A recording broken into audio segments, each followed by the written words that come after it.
Murdered I'm Soul telling Suspect. you guys, this thing is the future. I'm watching you guys in 3D right now. This thing is badass. What's going on, guys? We're live. We got a ton of stuff to talk about. I want to talk about Valiant Hearts, Sniper Elite 3. I want to imagine being a kid in today's day and age. I want to talk about Thunderstruck Gaming Community Channel, Rebellion Games, Borderlands 2 on the PS Vita, Oculus Rift sales suspended in China, a huge proportion of PS4 owners never played The Last of Us, all that and a whole lot more. What the hell's going on, Beastly Gamer? Long time no see. Yes, sir. Welcome. I'm happy to be back. Welcome back, everybody, and I'm happy to see you guys. Had a little situation last week. My daughter was a little sick, so I had to, be on hiatus. But it feels great to be back. I missed you guys, man. Been playing a lot of video games this week. I've been going through my video game collection and having a lot of fun, and I'm super excited about getting this show on the road today. Awesome. Unreal Gamer, how you been? I couldn't be better. This week was a busy week. I just started some calculus and vectors, so it's going to be an interesting one. I've also been playing Team Fortress, so I finally got my first Australium, which is worth a whopping $35 in the Steam store. I'm happy I got that, so I know. It's like such a nerd love. There are so many things that you just said that I don't understand, and it started with calculus. Not too nerdy. Long time no see for you too. How you been? Good. I was at Too Many Games last week, which is a small little convention. But it's fun. It was definitely a lot of fun. There's a lot of retro games, different things like that. This week I really didn't play too many games. I played like an indie game, and that's pretty much it. Really wasn't playing too many games. But I did do another garage sale, which was pretty cool. It was more like a flea market sale, so sort of like that. You'll see in the next episode. I know you saw my video where I talked about your garage sale video. Oh yes. Yeah. You were seriously like I gotta stop watching those. I think because it's literally like you're there talking to me saying, yeah, just run out to the garage sales on the weekend, start spending some money. So easy to do. Filling up some space. I mean, if you get the right deal, like you can also flop something too. Like or you could like make a big turn and get money too if you know what you're doing. Like. So, some people do that. I'm not a reseller, though. I'm not huge on that. Like, there's times that, like, I might sell a little bit more, but either way, I give, like, a bro discount. I don't charge too much because I want people to actually get something that they like, so. Yeah. But, yeah. Do it. I think you should do it.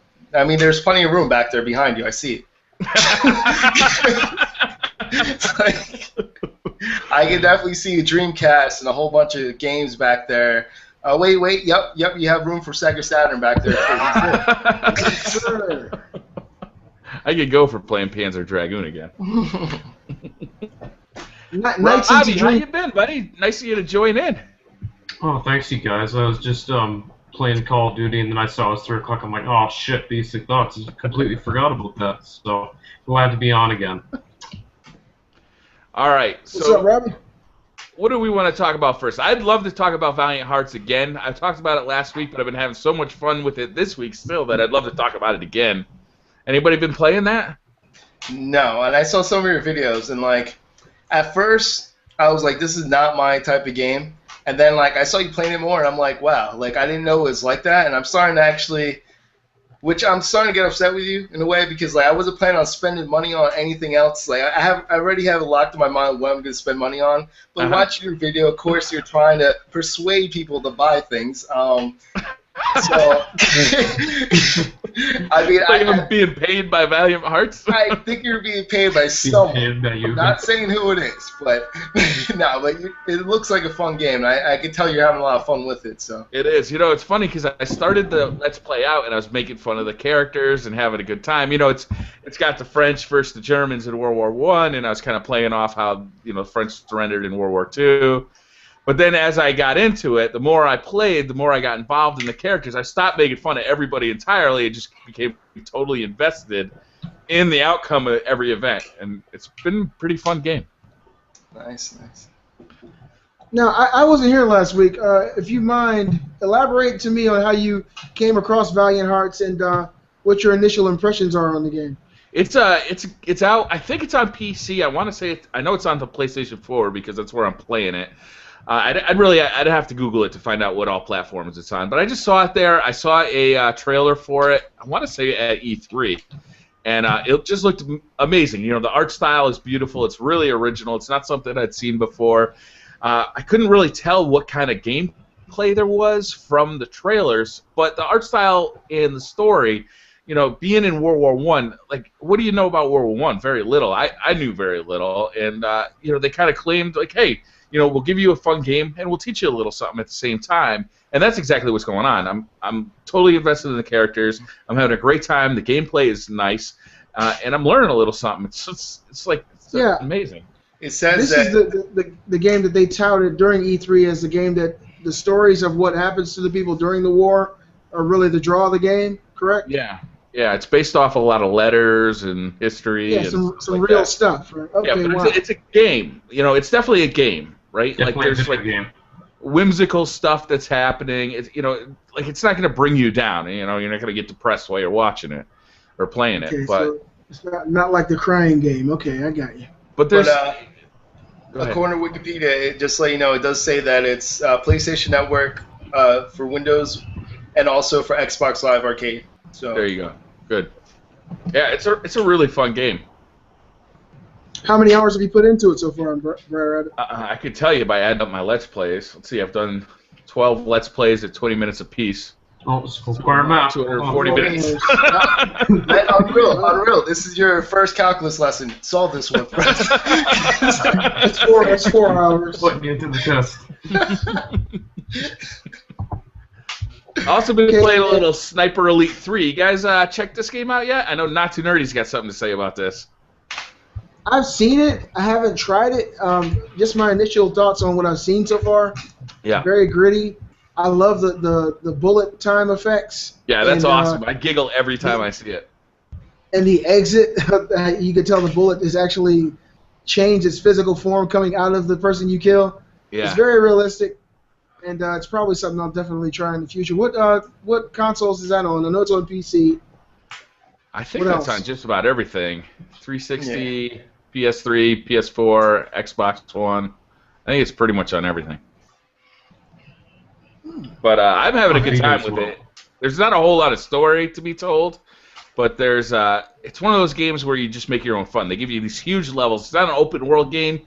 You're in a level. You got a lot of objectives in that level, and they're really huge, so you can approach all those objectives from all sorts of different angles. You know, you can sneak around with just your silenced pistol, or you can, you know, find like a generator that's malfunctioning and use the sound of the misfires of the generator and time your sniper rifle shots with it. And your sniper rifle is really fun to use. It's a really fun game.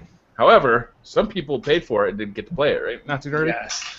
Well, before I jump into that part, I want to say, like, I like the series, you know, like, version 2 is really fun, but I think the best game of the series is the Nazi Zombie version of the game. They have Nazi Zombie version 2, and this is, like, it's in the world version 2, except it's Nazi Zombie. So there's all these zombies going towards you, and they're trying to kill you, and you're doing those sniper, and there's still bullet time and stuff like that. So it changes up the whole game for you that now that you had your practice with the enemies they're attacking you, but like sometimes they don't see you, the zombies are always attacking. There's waves after waves, so it's pretty cool. So you gotta be quick with those headshots. Yeah, that's why it's really cool, and that's when you switch. You have to know once they get close, you switch weapons and you shoot them close. I'm looking forward to it. They have a version 3, you know, for version 3, they have Nazi zombies for that. But there's like over 7,000 people that got this game with CD keys. Now, for people who don't know what CD key is, it's a way for you to get a game cheaper. And how it works is when you go online, there's different websites that sell CD keys. You get the key and you pay a cheaper price. And then once you get the key, you use that key to download the game off Steam. Now, the way they do this is majority of them go to like different countries that have like really, really cheap retail prices, like Russia and like all like countries that have really cheap retail prices. They purchase a bunch of those retail games in bulk. They take the CD keys and they resell it online. Now, that's not illegal, but a lot of companies, a lot of game studios do not like that they do this, because there's different prices for each country. Each country has a certain price because it goes according to the economy and stuff like that, and that's how the prices are made. Now, in Rebellion, what they did, they claimed that 7,000 CD keys were stolen off one website. They didn't even mention a website, as far as I know. But one of the websites is 7,000 are stolen. So what they did is they blocked every single game. So every person there's 7,000 people that downloaded the game, they were blocked. They're not allowed to play the game. They couldn't get their purchase or anything. So to me, that's horrible because those are dedicated fans that actually bought the game day one, and yet, according to them, they thought it was a real purchase. They didn't know it's stolen or anything. So they bought it, and the next thing you know, they can't pay it. They can't play it on day one. To me, that's horrible. Like, I don't know what you guys think about that. Like, for me, if you had good customer service as a company, what you do is you let the fans, get it, keep it, okay? You solve the problem behind the scenes with whoever got the stuff stolen. So that means that the website that gave those away, they're the ones that owe you money now, not the people already paid for it, because they paid and that money went to someone. So who that money go to? They're claiming that it went to stolen CD keys. Well, where the money go then? You know what I mean? How are the people getting penalized for that? You think they're gonna end up buying your game because of that? Like, they're gonna end up stealing it, and then not only steal this version, any other version you ever make, they're not gonna pay for your game anymore. So it's just, to me, it's just bad customer service, and it's not that many people, 7,000 when you look at it as a whole, but no. That's why, to me, that's easy for them to say, well, fine, we'll let those slide and we'll investigate this stuff and prevent any more from being stolen or whatever, because it's only 7,000. But if I was one of those 7,000, though, I'd be raising a stink about it. I'd be pissed. That's money that I spent on your game, and now you're saying that I can't play it because somebody else bought it, stole it. But that's how it works for everything. Like, if you buy a hot camera and the cops find out, they just take your camera. You don't get your money back. Yeah, that's how it works for everything. The problem is, though, like, this is the purchase, right? If you have a receipt purchasing, like, showing that you purchased it, right? Now, the problem is that the company, they're saying that you have to deal with the people that sold you the CD key. They're the ones responsible. You go there and they say, well, we gave you a working CD key. You have to go to the company and say, why did they take it? So that there's no one to go to in this situation. That's the thing that's getting me upset. And, like, another thing is, I personally think that Rebellion doesn't want people to use CD keys whatsoever. I think a lot of companies want that. They want everyone to go to Steam. And I don't know if you guys realize this, but Steam prices for brand new games are high. They're $60. No one that gets a PC game wants to pay $60. They expect it to be lower than $60. That's the advantage of having a PC digital download. Like, that's the whole argument with people in consoles. They don't want a digital download to be the same price as a retail value. So why would I pay? Is Sniper Elite 3 $60 on Steam? Because there's only $50. It's only $50 for the PlayStation 4. I believe it's $60 for some parts. I have to see again. I'll check in a second, but I know that it's the same exact price of retail. So I'm not sure if it's 50 or 60. But that'd be shocking if it was higher than it is for the PlayStation 4. Well, it's off on a rant for digital delivery. It's $49.99. So it's the same price. The same price as retail. People bought the game, and they thought they were buying a legitimate. I agree with you, not to nerdy, but it's also a buyer beware type of thing. If you buy anything that's stolen and they find out, they're taking it and they're not giving your money back. That's true with everything. The only thing is, though, I feel like as a company that deals with customer service, I don't know how you're gonna do that to the people. Cause it doesn't solve anything. You didn't stop the people from stealing CD keys. You still lost 7,000 copies, regardless. Yeah. That's one thing. You lost 7,000 copies to begin with. There's also, you lost 7,000 people that actually wanted to buy your game day one. It's not like these people pirated your game day one. They bought a copy that they thought was a legit copy. Yeah. That's the thing I don't get. Do you know what I mean? And to me, it's what do you want them to do? Like, what do you want people to do? Pay full price for a game, $60 for a digital download? That's the thing. Like, you're getting back to console prices, or in this case, $50. But the point is, it's the same price as the retail version. Like, I think this issue is kind of muddied by the fact that it's a digital copy. Like let's say I buy a Canon camera, right? And a cop shows at my door and says that Canon camera you bought was stolen. I'm not going back to Canon and saying, hey man, like, where's my camera? Because like Canon had nothing to do with the fact that I bought stolen merchandise. But for some reason, since it's digital merchandise, it seems a little more like, well, definitely they could have just helped these guys out. These 7,000 people out. They could have just given them different Steam, different keys to get the game. Mm-hmm. But it's not their responsibility to replace stolen goods, and it's not Canon's responsibility either. Exactly, but at what point are you alerted that that's stolen? Do you know what I mean? When you get a digital download, at what point? Why did they wait to the day before? Keep in mind, the One Advantage PC pre-download. These people had a pre-download waiting to go, and all of a sudden they said they blocked every single person. So at what point did they find out it's stolen? When did they decide that they're going to do that to the fans, the people who actually got the game? That's the one thing. They could have handled it better, definitely. The one thing I think they did wrong was making their customers pay. You don't penalize the people who actually went out and spent their money. The last thing they should have done was make the people who bought the game wait. They could have took care of this, like Not Too Nerdy said, behind closed doors, found out how it got stolen, where it went, and did an investigation. But the last thing you want to do, because that can have residual effects. You're making your potential consumers or future buyers wait, and down the line, it could turn into negative publicity and affect your company. And as far as the way you look to the world, like people are talking about this now. They could have hey, look, we'll give you a new cereal, we'll give you a new key. We apologize about this. We're going to find out what happened. Bam! All of a sudden, they get nothing but positive criticism from their consumers instead of getting negative criticism from people who actually paid. But I do see your point too, Briar Rabbit. If you buy something from a third party or buy something, it is kind of a buyer beware. You didn't get it from the official source, so you kind of gotta do it with both eyes open and kind of expect something to go wrong. But when you are buying online, it is a much easier way for you to be able to go back and have accountability for your purchase, because you do have proof that, hey, look, my money was spent on something and somebody needs to be held accountable. So I see both of your points. I just don't understand, why is Steam the official source though? Why are they the only ones that you're allowed to do that? Do you see how that's monopolized? They control the pricing. Yeah, sometimes they give you great sales, but when they choose not to, they control the pricing. Why should it be one company that controls the pricing to begin with?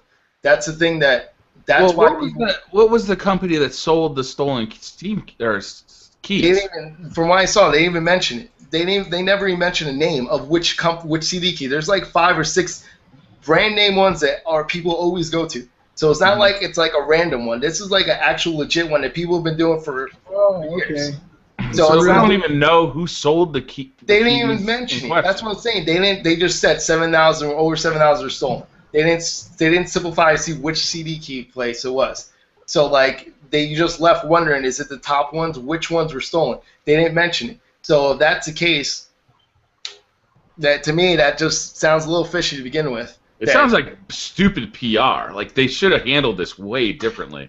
Like if they were planning on blocking those CD keys, they shouldn't have blocked the CD keys. They should have said to the press, look, here's what happened. 7,000 of these things got stolen. We're going to make it right with our customers because we're fucking awesome and we want to be awesome and we want our customers to think we're awesome.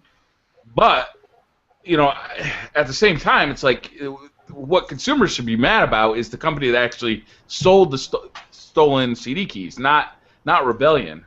Rebellion, is just protecting themselves. They could have been awesome. They had an opportunity here and they really messed it up.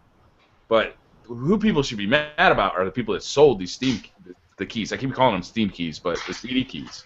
Because, like, why wouldn't they? It could have been very simple. Like, because they didn't get paid. That's what they're saying. Since they didn't get paid for it, that the other party, third party, didn't pay for it, no one paid for it, that therefore the games were blocked, and that's end of story. So, I don't know. I just feel like it's horrible customer service, but I think it's more into this is all caused because of Steam. And Steam is starting to become more like console the way that, yes, it has amazing sales. You wait for the summer sale, the winter sale. You wait for those sales. But when there's no sales and these games are brand new, you're getting the same exact price that it would be if it was retail price. And I think people tend to forget that. That's why they can have these sales later on, because people already bought them full price at some point. You know what I mean? Like, that's the thing that I don't know if people realize. Like, are are games worth the $60 or $50? Just like if you're not getting the disc, I don't think they are. I don't think they're worth the same price. You're paying that extra price because of what it costs to print stuff and all that for the physical media. Yeah. And shipping and storage and Best Buy's cut or Target's cut or GameStop's cut. You're saving all that money and you're not transferring any of it to consumers. That separate issue is a big problem I have with digital downloads to begin with. It's it's clearly you're saving a lot of money. Let's talk about Sony. Sony's selling a game for $60. Let's say Wolfenstein, and all that profit is going towards Sony and to the developer, or to the studio or to the publisher. All that money that you used to spend on shipping those games across the country, or from on a tanker ship or wherever they get printed. All the money that used to be Best Buy's cut, all that money is just getting absorbed. Maybe they need to, because the price of games has gone up. The price of making a game has gotten so high. Maybe they just need that extra revenue. But it feels to me like I'm getting less as a consumer, so I should get a discount. It feels that way. Yeah, I agree. I think even from even from the job that I do, I feel like this is still wrong, because you're overcharging for a game that the reason why is at that price in the first place is because you're counting for the loss of how much it costs to make the game, like all that stuff. But then when you go to a retail store, the cost for shipping and all that stuff, that's what you're doing when you charge someone $60 for a game. So it should be $40, $50 the most. But $40 seems like the right price for a brand new digital copy. Maybe $45, but not. You can't tell me it's $60. I'm just sorry. You cannot say it's the same exact price as physical copy. Because why would I not want to get the physical copy then? I'm always going to get the digital copy because I can resell it to GameStop and get $15 or $20 toward my next game. Yeah. Why would I? That's the thing. If you want to get people away from the physical copy, you have to make a move now. This goes for consoles as well. You have to make a move. You have to change the difference in the price. Not what the difference they're going to make is they're going to start raising the price of the retail copy. It's going to be $70. It's going to be $70. $70 and $60. That's what they're going to do. It could be $100, but all they're going to do is have less people buy the game. That's all. They're not going to make the difference. It's just be less people buying the game. So.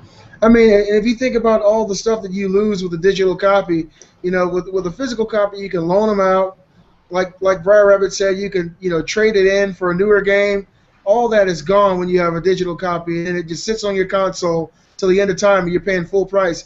You lose all that functionality by having digital media versus physical media, and that's why I always pick physical over digital pretty much any time I get the opportunity, unless it's like an indie or a small game that I'm not going to sit, on my game shrine or with the rest of my games. I always get physical media because it's something tangible, something you can have and hold in your hand, versus a full-price game that's a digital representation of a physical media. Yeah, I bought a few digital games, like big games, like $60 games. I bought Titanfall because I knew that I'd be playing that for a long time. And let me tell you, it's awesome to have the digital version because you don't have to get it off the shelf and swap the disc out. You just, your Xbox is on and you just start playing. It's nice. And let's say I'm playing 3 games kind of in rotation all on the Xbox. I can just swap between those games without having to find the disc. The disc never gets scratched. If anything gets corrupted on my hard disk, I can just re-download it. Ultimately, I think for me it's a better experience. Except I can make $20 back when I'm done with the game. If I buy Wolfenstein and then I play the single player and 2 weeks later I'm done, I can bring that back, get $20 toward the next game, toward Sniper Elite. I can't do that if I buy the digital copy. That's the big downside for me. For the biggest downside for me, seeing that I think for everyone is, don't forget these digital copies, especially for Steam, are based on your region, so they'll still jack up the price. So it won't be the same price for some people. So you'll be living in a different region. Your price for Sniper Elite, I know Sniper Elite for other people would have been equivalent to us paying $70 for a digital copy. And what happens when Xbox One is no longer supported, and Xbox Live is gone, and your Xbox dies. your Xbox dies, your hard drive dies, so there's no way to download them anymore. Like, what happens to all those games? That's kind of like a crazy scenario. Probably more applicable to you, not too nerdy or beastly gamer, who actually collect old games. You're not going to collect old digital games. It's the hardcore truth, though, Briar Rabbit. At some point in time, you know that these servers will go down. Yeah, they're not going to stay up forever. They're definitely going to go down. And when they do, your ability to reach back in time and grab those games are going to die with it. And then you're going to realize at that point, all that money was in vain. It was like renting a game, you get to play it. You got to play it when it was new. It's just that you got to play it for years. And that's going to suck. Because you're going to be like, damn it, at one point in time I did have that game, but it's no longer on the servers are down, I can't get it. Let me ask you guys a question. Do you think that digital trade backs will ever happen? No. Do you think that I think sharing, yes. I think digital sharing, yes. They already started doing that, and Microsoft hinted that that's what they're going to do. Because they said that some of the policies that they had originally with the Xbox One, they thought were good ideas, and they're going to bring it back. I think that's what they're hinting towards sharing with friends. So I think they're going to start doing that. So I think sharing with friends, yes. But I think it's going to be something like only one person can use it at a time, just like Steam does it. Like only one person can share. So like that's how PSN is too. What was that? PSN is the same way, one person at a time.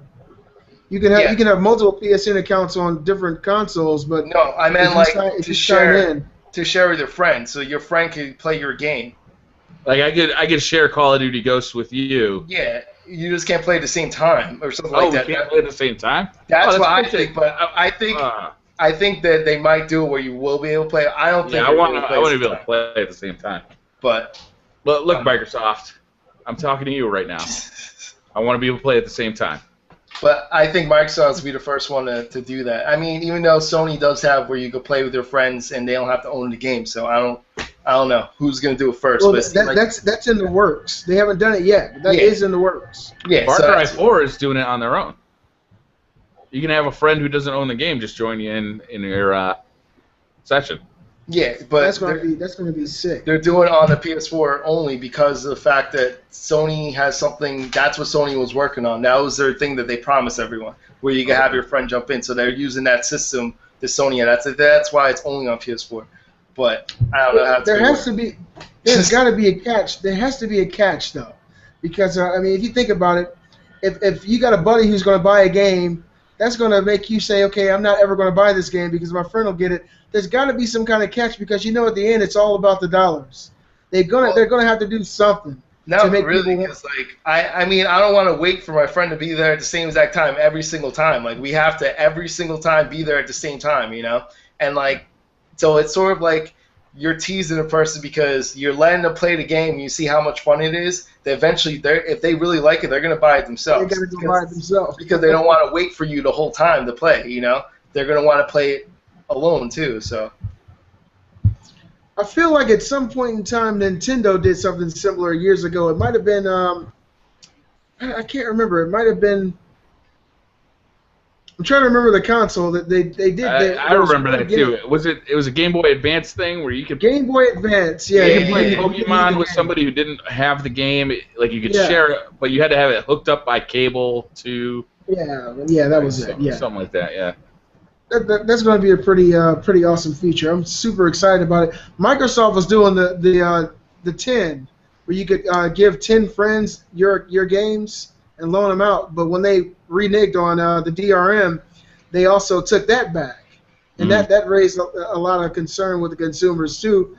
But that was something that would actually blow the socks off of Sony because Sony only allowed you to share with one person per console. So of course, like right now, if I was to give Briar Rabbit Call of Duty Ghosts, or he was to give me Call of Duty Ghosts, we could both play the single-player campaign together simultaneously, but only one of us would be able to get online at a time.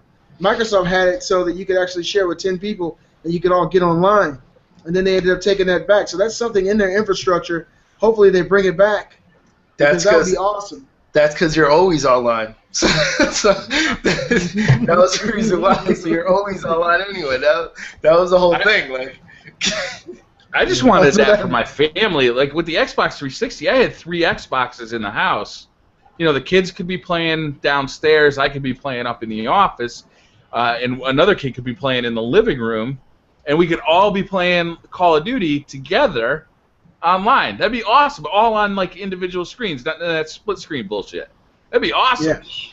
That'd be really fucking fun. Well, who knows? They might bring that back, you know. I mean, hopefully they will at some point. Obviously, they're taking notes right now. They're taking notes. They're watching this. They're constantly going. They're head to head right now with Sony, and they're all trying to one up one another. So ultimately, it'll get better for us, no matter how this thing goes. Yeah. So you guys see that I posted a video on Thunderstruck Gaming this week? I didn't. I heard you did. No, that was pretty cool. I heard. Cool. They have a nice community over there. So I would like to welcome anybody who is watching the show for the first time that came over from there. They're a really good community over there. Where is that? What is it again? Because I know one of your videos saying thank you for the subscribers that came from there. I didn't know what you were referring to. Thunderstruck Gaming. It's like a community channel where you can post videos to and kind of get a little exposure, and it was really nice. I got a really nice response. Is it any type of gaming, or is it specifically Call of Duty? It's mostly Call of Duty, but there are other people that post. I've seen Minecraft videos on there before. I want to say I saw Titanfall too. Wait, part 2? Oh no, Titanfall also. Titanfall, I was like part 2. You don't have that yet? I was like, man. No, you saw my face. I'm like, wait a second, that came out already. I got it on PS5. Oh man, I don't know. At Dreamcast 2, I'm hoping for that. Yeah, I don't know if that's coming 2026. Thunderstruck Gaming is owned by Thunder 402, right? Yeah. It's one of his channels. Yep. All right, so yeah, he's a big beastie Call of Duty guy. So I guess I have to get my game up. Same to you, Not Too Dirty. I know you got it. Yeah, I'm telling you right now though. To go back to Sega, I'm letting you guys know, Sega's gonna come out with the next console. I'm telling you. Sega's you really think they're gonna make another one? They can't even make a good game at this point. They're gonna bring out a new console. They're gonna bring out a new console. It's gonna be like some exclusive. It's gonna be like a Tiger handheld, like a little LCD. PC Gamer knows what exclusive that will sell that Dreamcast. It was only that was on Dreamcast. What was the best game on Dreamcast? Beastly. Well, which one was it? So many. Shenmue. That would sell the system right there. If they brought that out, they announced it, that's going to sell the system right there. They need to put a new Skies of Arcadia on there. Put a new Skies of Arcadia on it. Man, please. I was playing Dreamcast yesterday, man. So many good games. I was playing Ready to Rumble Boxing, Afro Thunder. It's time to dance. It's time to dance. Why has there never been a Skies of Arcadia 2? So good. What's that? Because people want it, that's why. And that's anytime someone really wants a game, they don't release it. like Final Fantasy VII, the remake, or The Last Guardian, these kind of games. Yeah. People really never see the light of day. Last Guardian, I can understand. It's a new IP. But yeah, Final Fantasy VII remake is a perfect. I mean, why don't they just release that? And Square's in so much trouble financially right now. I mean, if I was one of the big wigs there, I'd have a huge team together to work that out, because that could put that company right back on the pedestal they used to be on. Everybody in the West would buy it, especially if they did it justice. They didn't just try to make a quick cash cow and actually had the same character development with new updated graphics. They could do a quick cash grab and make a ton of money. Just HD the graphics, release it on PlayStation 4, boom. Watch the money roll in. it would be good, but I want them to go in and totally redo it, but keep the story and the characters. But yeah, if they did a quick HD remake, that might do pretty well too. Of course, it would sell a shit ton of games. They make all the money they need, you know. But Skies of Arcadia too, man. That game was so good. Yeah. They released it for Nintendo. What? It was on GameCube. N64, yeah. GameCube. Okay. GameCube, yeah. It wouldn't look right on 64. No, yeah, that would have not worked probably. Man, I love that game. It looked like Minecraft. All right, so Oculus Rift sales suspended in China due to extreme reseller purchases. Maybe I ought to ship my little over to China. Get this thing working over there. We got a motion sickness problem, but we can work that out. It looks so comfortable, Briar Rabbit. Let me see the inside. So, oh man, that's nice soft foam. I think it's great. Let me turn it on for you. See that? Oh, you get to see my messages and everything. You put in a lot of work on that bad boy. Oh man, it took minutes. It took only 3 minutes to construct. So, the Chinese, man, they're starting to think more like the West. They're trying to make profit off everything they do. It appears that they're all buying the Oculus Rift, they're pre-ordering it and paying for it, so that when it comes over there, they can sell it at a huge, absorbent price. And so Oculus decided to ban sales to China for this fact, which really seems weird because most companies would just be trying to get as much money as they can and sell their own stuff. But I guess they have a moralistic compass, and they decided that they're not going to sell to China because they're going to mark up the price of the Oculus. Mm-hmm. It's already too late. Because I'll tell you this right now, China already has enough to open them up to make their own now. I guarantee you China is they already made, all the ones that they shipped, they made 5 times more than that in like one little room.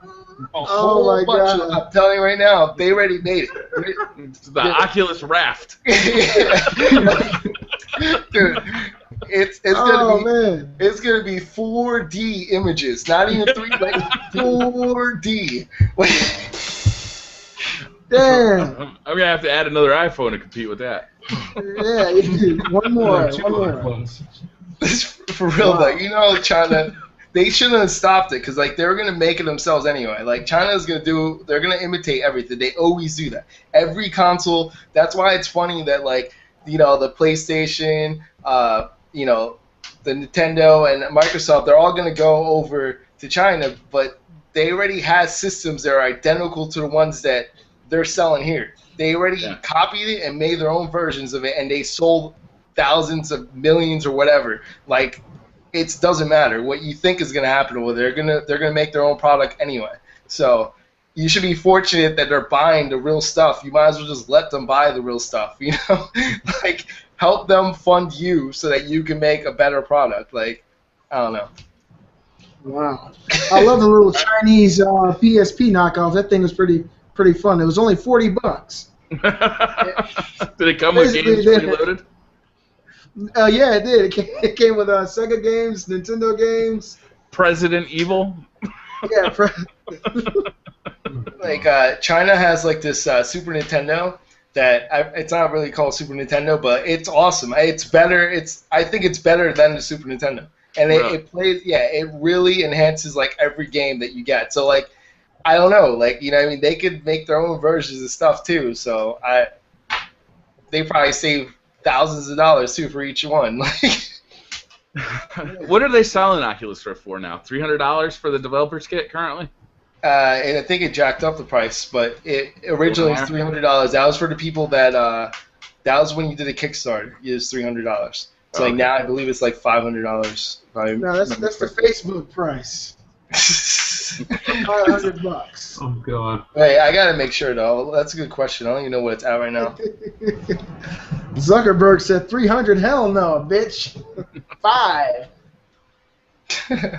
I'm so interested in that. Like, I cannot wait for that to come out. That and Morpheus. Like, what I really want is for Morpheus to be absolutely stunningly amazing, so that I'm not tempted to buy a PC and Oculus Rift. But well, they dropped it. It's only $350. It was at 5. I saw it close to 5 at one point. But yeah, it's still more than like the original Kickstarter. But damn, that's crazy. All I'm hearing about the Project Morpheus is good stuff. Everybody's saying that it really performs well. You don't get any of that vertigo. That you don't get headaches. And it's a really nice. Yeah. Well, that was an issue that was heavily reported with the first iteration of the Oculus Rift, not version 2. I haven't heard too much about version 2 of Oculus Rift, but I'm a PlayStation guy, so I'm super excited about Project Morpheus. Everybody says it's really awesome. They're saying that the two are very close as far as overall functionality, but I'm not really a PC gamer, so I'm super excited. I'm curious as to what they're going to try to charge for this thing. I know they can't charge as much as they're charging for the console. That just can't happen. Well, version 2... Oh, I'm sorry, continue. To me, it would seem very hard to sell a peripheral that costs more than the actual console that it's for. Yeah, it's like selling a seat for your car that costs more than the car. It just doesn't make sense. You know? Right. How comfortable is it on a Honda Civic? How comfortable is the damn seat?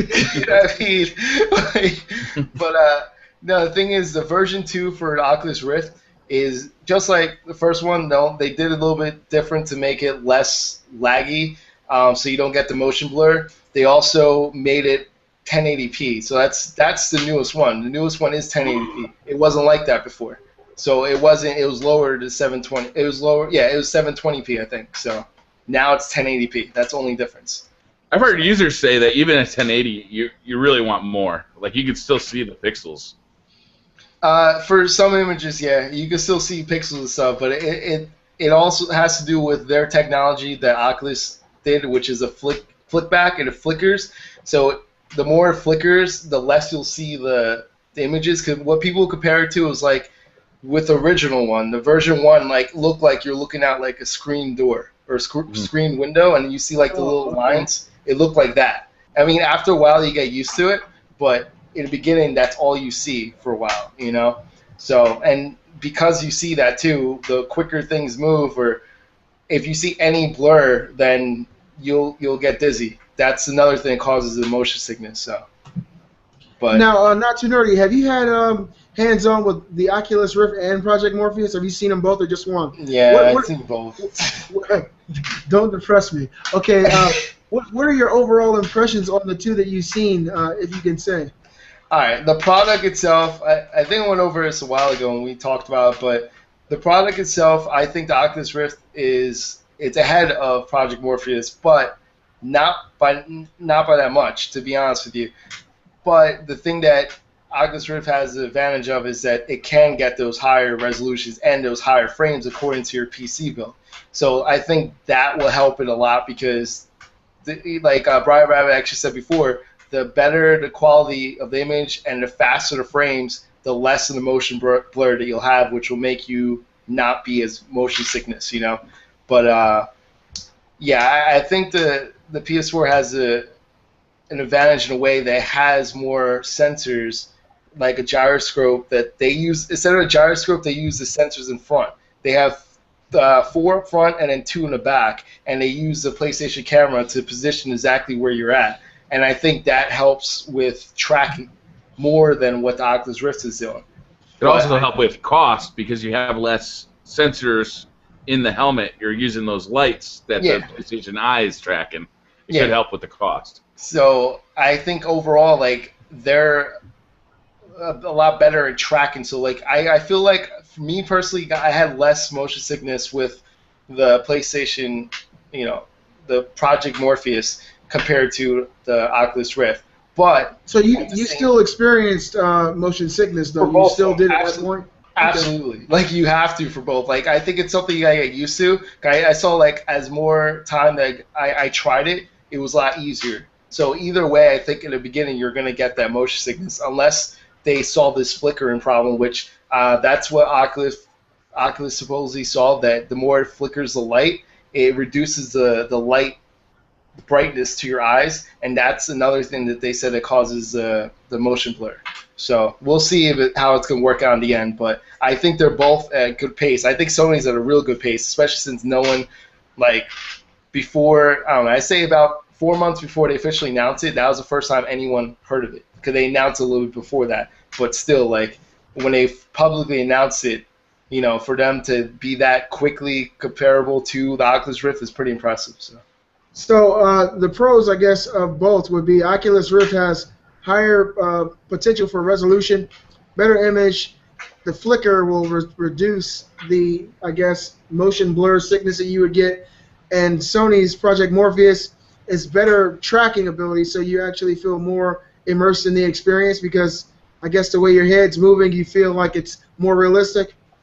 Yeah, because the one thing the Oculus Rift has a problem with, and I still saw the problem with, is when you can move around and stuff like that, but when you move forward, it can't tell the difference, the depth perception. It has a problem with depth perception, as opposed to Sony since it has the sensors, it tracks exactly where you are, so it knows the depth. So you can move closer, and it tells you you're moving closer. You can move further, it can tell you moving further. I feel like that helps you out more in games than moving side to side. Yes, first-person shooters, you move side to side, but there's going to be times that some people are going to look down they're going to want to look down at their hands and stuff like that. They don't want to feel like dizzy looking down and look back up, and it's not going to be accurate to what you're doing.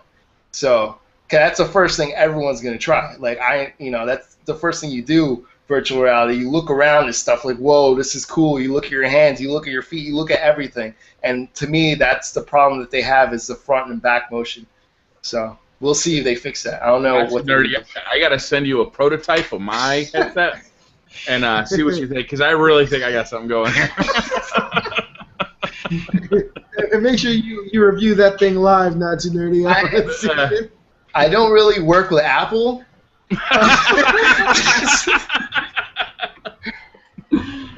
I really think this is right up there. The funny part is this: your product probably is going to cost more than the Oculus Rift and everything else. That's going to two iPhones in it. Hell yeah, bro. Oh, man. You got to work on the price, Brian. You got to work on the price. Okay? All right, you got to supply your own iPhones. I'll tell you the headset kit. The harness. You sell the harness. For 6 easy payments of $19.99. Oh, shit. I've already got an investor. Right, Marco? I got you back 100%. Marco, you better work on that math first before you start investing. Get that check before the calculus starts. The other thing I'm curious about the Oculus is not everybody has this master PC, so if someone has a lower end PC, are you going to be able to even play? Because with Project Morpheus, it's guaranteed to already work to the standards that they made it to be. Yeah, that's a good point. That's a great point. And some guy's like 2 gigs of RAM, he doesn't be like looking here and it's already over there, right? Yeah, you talk about motion sickness. Try 5 frames per second. 5 frames per second. 5 frames. I think it's gonna be the requirements of the resolution of the screen. It's going to be just like we're trying to do resolution for 1080p, because then that's what you're going to have to do. You know what I mean? You're going to have to make sure you get it up to that length, because I believe it was 960 by 960. That's what each eye is 960. Yeah. So resolution. So that's the thing. So you're going to have to be able to output dual monitors at 960. So that's pretty much what you're looking at for your computer. It's going to have to do that resolution. So you grab 2 screens and test it out. Can your computer run that? If so, then you'll be able to run the version 2 of Oculus Rift. So. But the thing is, PCs are constantly advancing in tech, and your graphics cards and your RAM. So these games on PC would ultimately, over the years, get better and better and better. So you're constantly upgrading to stay up to par. With the PS4, you got an 8-year life cycle, and you got at least 6 years of Project Morpheus, and it'll be straight out the box the entire 6 years. So that's my thing. Maybe 8-year life cycle. Yeah, I don't think any of these consoles are going to last 8 years. I agree with you, Natsu. I think we're going to have a shorter lifespan for these consoles this time around. What do you think is going to happen at the end of them? You think we got PS5s, or do you think we're moving someplace else? No, I think we got another round of consoles. I had to make sure. Yeah. I think eventually it'll become like consoles ending. Eventually we won't have consoles anymore, but for now, there's no way to. Bandwidth's not good enough to not have consoles. Mm-hmm. At one point, it's going to go all digital. It's going to be all on PlayStation now. It's going to be cloud service like that. That one day. We're probably not too close to that, but it'll happen. Yeah, we'll need fiber optic connections everywhere. I want that so bad. The power of the cloud. Yeah, right. I haven't heard that line in a while. Where's that? Where'd that it's been a while. Microsoft, come on. Phil Spencer. Yeah, they were talking about all sorts of smack with that too, like dedicated servers and AI would run on the cloud, so your console wouldn't have to handle it. They were talking a lot of smack about that, and none of it came to fruition. Do you think that the cloud does have that capability, Brian Rabbit? Do you think that they were just speaking from too far out? I don't know. It makes sense. Why not? It's just that, how long is it going to take for programmers to do it? And why would a programmer do it on the Xbox One if they can't do it on the PlayStation 4? If they're doing a multi-platform game, it's almost off the table, isn't it? But the thing is this, the problem what we're going back to is the bandwidth. It requires bandwidth. So what you're telling me is if someone's internet isn't working too well, you have to, it's core to everyone's internet together for the bandwidth. And how am I going to program something? Am I going to program more AI up in the cloud, and all of a sudden it won't reach out the same way that everyone due to lag? So how's that going to happen?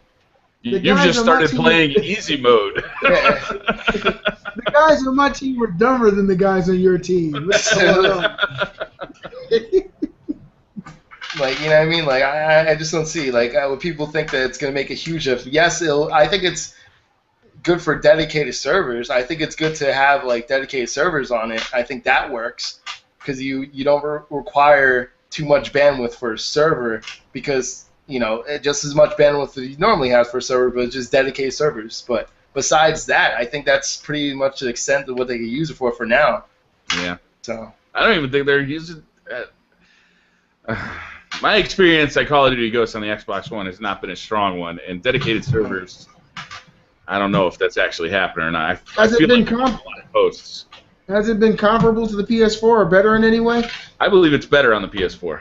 I believe that game is better on the PS4. As far as the online? Yeah. As far as the server, wow. I think you heard that here from Briar Rabbit. You heard it here first, folks. Titanfall though, Titanfall did use dedicated servers, and I just think they just had horrible to connect people to games, which is bad. But I mean, not enough people. Yeah, that could be it too. I don't know about that. Oh, that's messed up. That game sold so many. Though. It sold so many. What was that game sold a shit. Titanfall sold so many copies, man. It just burned out so quickly. I don't know, even for me, I was playing on PC. It just got tiring. After the first 3 weeks of playing it, I was already bored with it. Not that I was bored, it really wasn't too much to do. They didn't have too many weapons. There's certain things that you need in one of those. If you're gonna do a first-person shooter, you have to give someone something to upgrade. This is the whole point of it. Let me get more Titans. Let me change weapons. They didn't have any of those loadouts or anything. What are you doing right now? What was the purpose of me continue playing this? If it's the same levels, and I don't know. They were just giving you guys. They were just giving us. They were just giving us something to hold us over until Destiny came out. Oh, tomorrow's big news from Destiny. Doing it right. Tomorrow, what? Say that again? Bungie's going to be in the news tomorrow. They've teased that they're going to be releasing new Destiny details tomorrow. Oh, yeah. Word from the streets. I'm going to say it like 95 gamers. Word. That's cool. There's been leaks of new multiplayer modes, and hopefully we get some more beta details. I'm looking forward to jumping back into that game. I love that game. That alpha really got me excited for that game. Absolutely. When's the beta come out? What's the release date of the beta? It's July 16th. When? Oh man, this crap. Oh, you got to play it for the first time. Nice. Can't wait. Also, Destiny, they how people were complaining. The one boring thing was that guy Peter. The Peter one Dinklage? Yeah. It's a wizard from the moon. Yeah, they redid his voice part. They made him do different things, different scenes because he sounded so boring. So, yeah. Oh, that's funny. That is funny. That line was shot. Do you guys remember the first time you jumped into Destiny and you heard the voice? And you're like, wait a minute, who is this voice? Is there somebody singing next to me, or they don't set up that you have an AI with you? Yeah, I think because of where they place you in the game. Yeah. So that's why I did that. But yeah, I was is that little thing talking to me? What the hell is that? Yeah, what is going on here? Like, what is talking to me right now? Claptrap. And I was so upset. 'Cause I'm like, why does your voice sound so damn familiar? Like the whole time I'm trying to figure out his voice, and then I finally figured out on IGN they said it. I was like, like. But it's funny. Everyone complained about it. He's so boring. So now they made him do other things. I don't know what they made him do, but they were selling T-shirts with that on it. Bungie. Oh man, that's great. Speaking of Claptrap, I've been playing Borderlands 2 on the PS Vita. That game is awesome. Like, it's a really good version of that game. Really? Yeah. I never got hands-on, man, but all the reviews scared me away. So you turned me around there. I like it. Did you play the console version? Strong. Yeah, I played the console version. It's pretty good on the Vita, though. It works well as a portable game because you can just, like, you can start a quest, kind of do a little shooty, and then put it down, It's a nice game for portable. I like it. It's only 2-person co-op, though, right? That's the only difference? I haven't played any co-op. I don't know. Yeah, I think that's the one thing they changed it. How fine-tuned are the controls? Because both analogs, they feel a little floaty, like in Killzone. Mm-hmm. There's a lot of help with the aim assist. A lot of help. Like, not only does it help you aim at the person you're shooting at, it helps you get headshots. So there's a lot of help. So it's a game made for me. Yes. There you go. But it's fun, I like it. They're giving it away for free on the PS3. Go ahead. It has all the DLC too for the PS Vita version. Yeah, I think it's pretty much like the full, like, unlimited Ultra Street Fighter 4 #-com Duo. Okay, EX Alpha. Sweet. Yeah, I think it's got all of that stuff. But I mean, it's the sticks are good enough to get you around. You're not going to be precisely aiming, but the aim assist is good enough that you don't need to. It's a little bit choppy. The frame rate's not awesome, but it's a small screen, so it's okay. And playing with those triggers on the top of the PS Vita, you can hit those pretty rapidly. It actually works out pretty good. The only weird thing is you got to touch the back of the Vita to hit what you normally would have hit with the shoulder buttons. But once you get used to it, once you kind of start holding it the way the game wants you to hold it, it works. It works good. I like it. It's fun. Wow.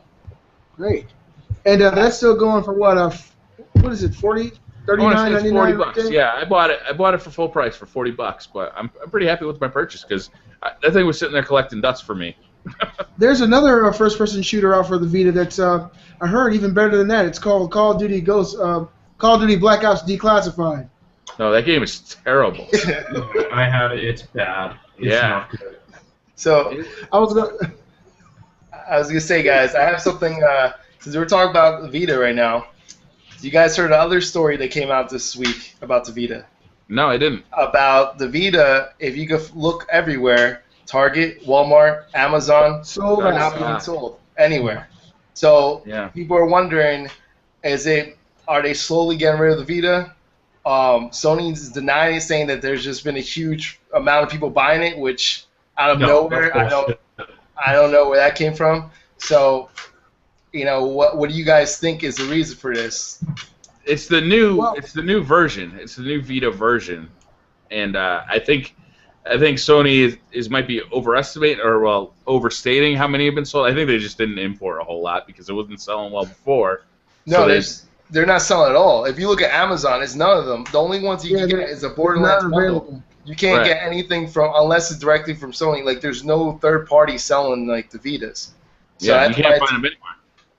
It's weird, I heard that this could be potentially the reason why that Sony is about to ship a new version of the Vita, that they tweaked some things with it in an effort to make the console actually cheaper, and that that's what they're doing. It's like in the middle of shipping out this newer slim model versus the one that they just recently released. That's what I heard.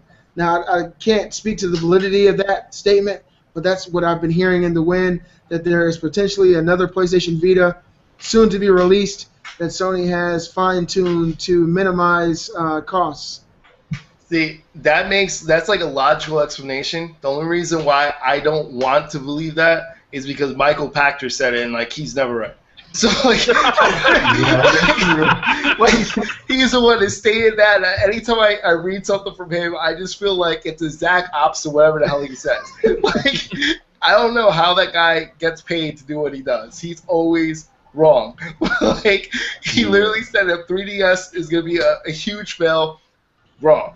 He also said, what else did he say about the PS4? He said the PS4 is not going to have a chance. He said Xbox One's going to come out and Xbox One's going to be really cheap. The PS4 is going to be more expensive. The PS4 is not going to have a chance. Complete opposite of what he said. And then he said the only thing he got right, eventually he switched and said eventually the Xbox One is not going to sell a Kinect. It's going to be a Kinectless bundle, which everyone predicted that. But Michael Pachter got that one right too. Like, thumbs up, Michael Pachter. Thumbs up. Got one thing right. Good job. So, what are your thoughts, Not Too Nerdy, on the disappearing PlayStation Vitas? What do you think? I think that makes logical sense. Like that makes sense. Like I don't think if you look at a track record, the only place that the Vitas are selling like crazy right now is Japan. I don't know why. All of a sudden now Japan's buying that and they're still not buying PS4s, but they're buying Vitas. So I don't know where that came from.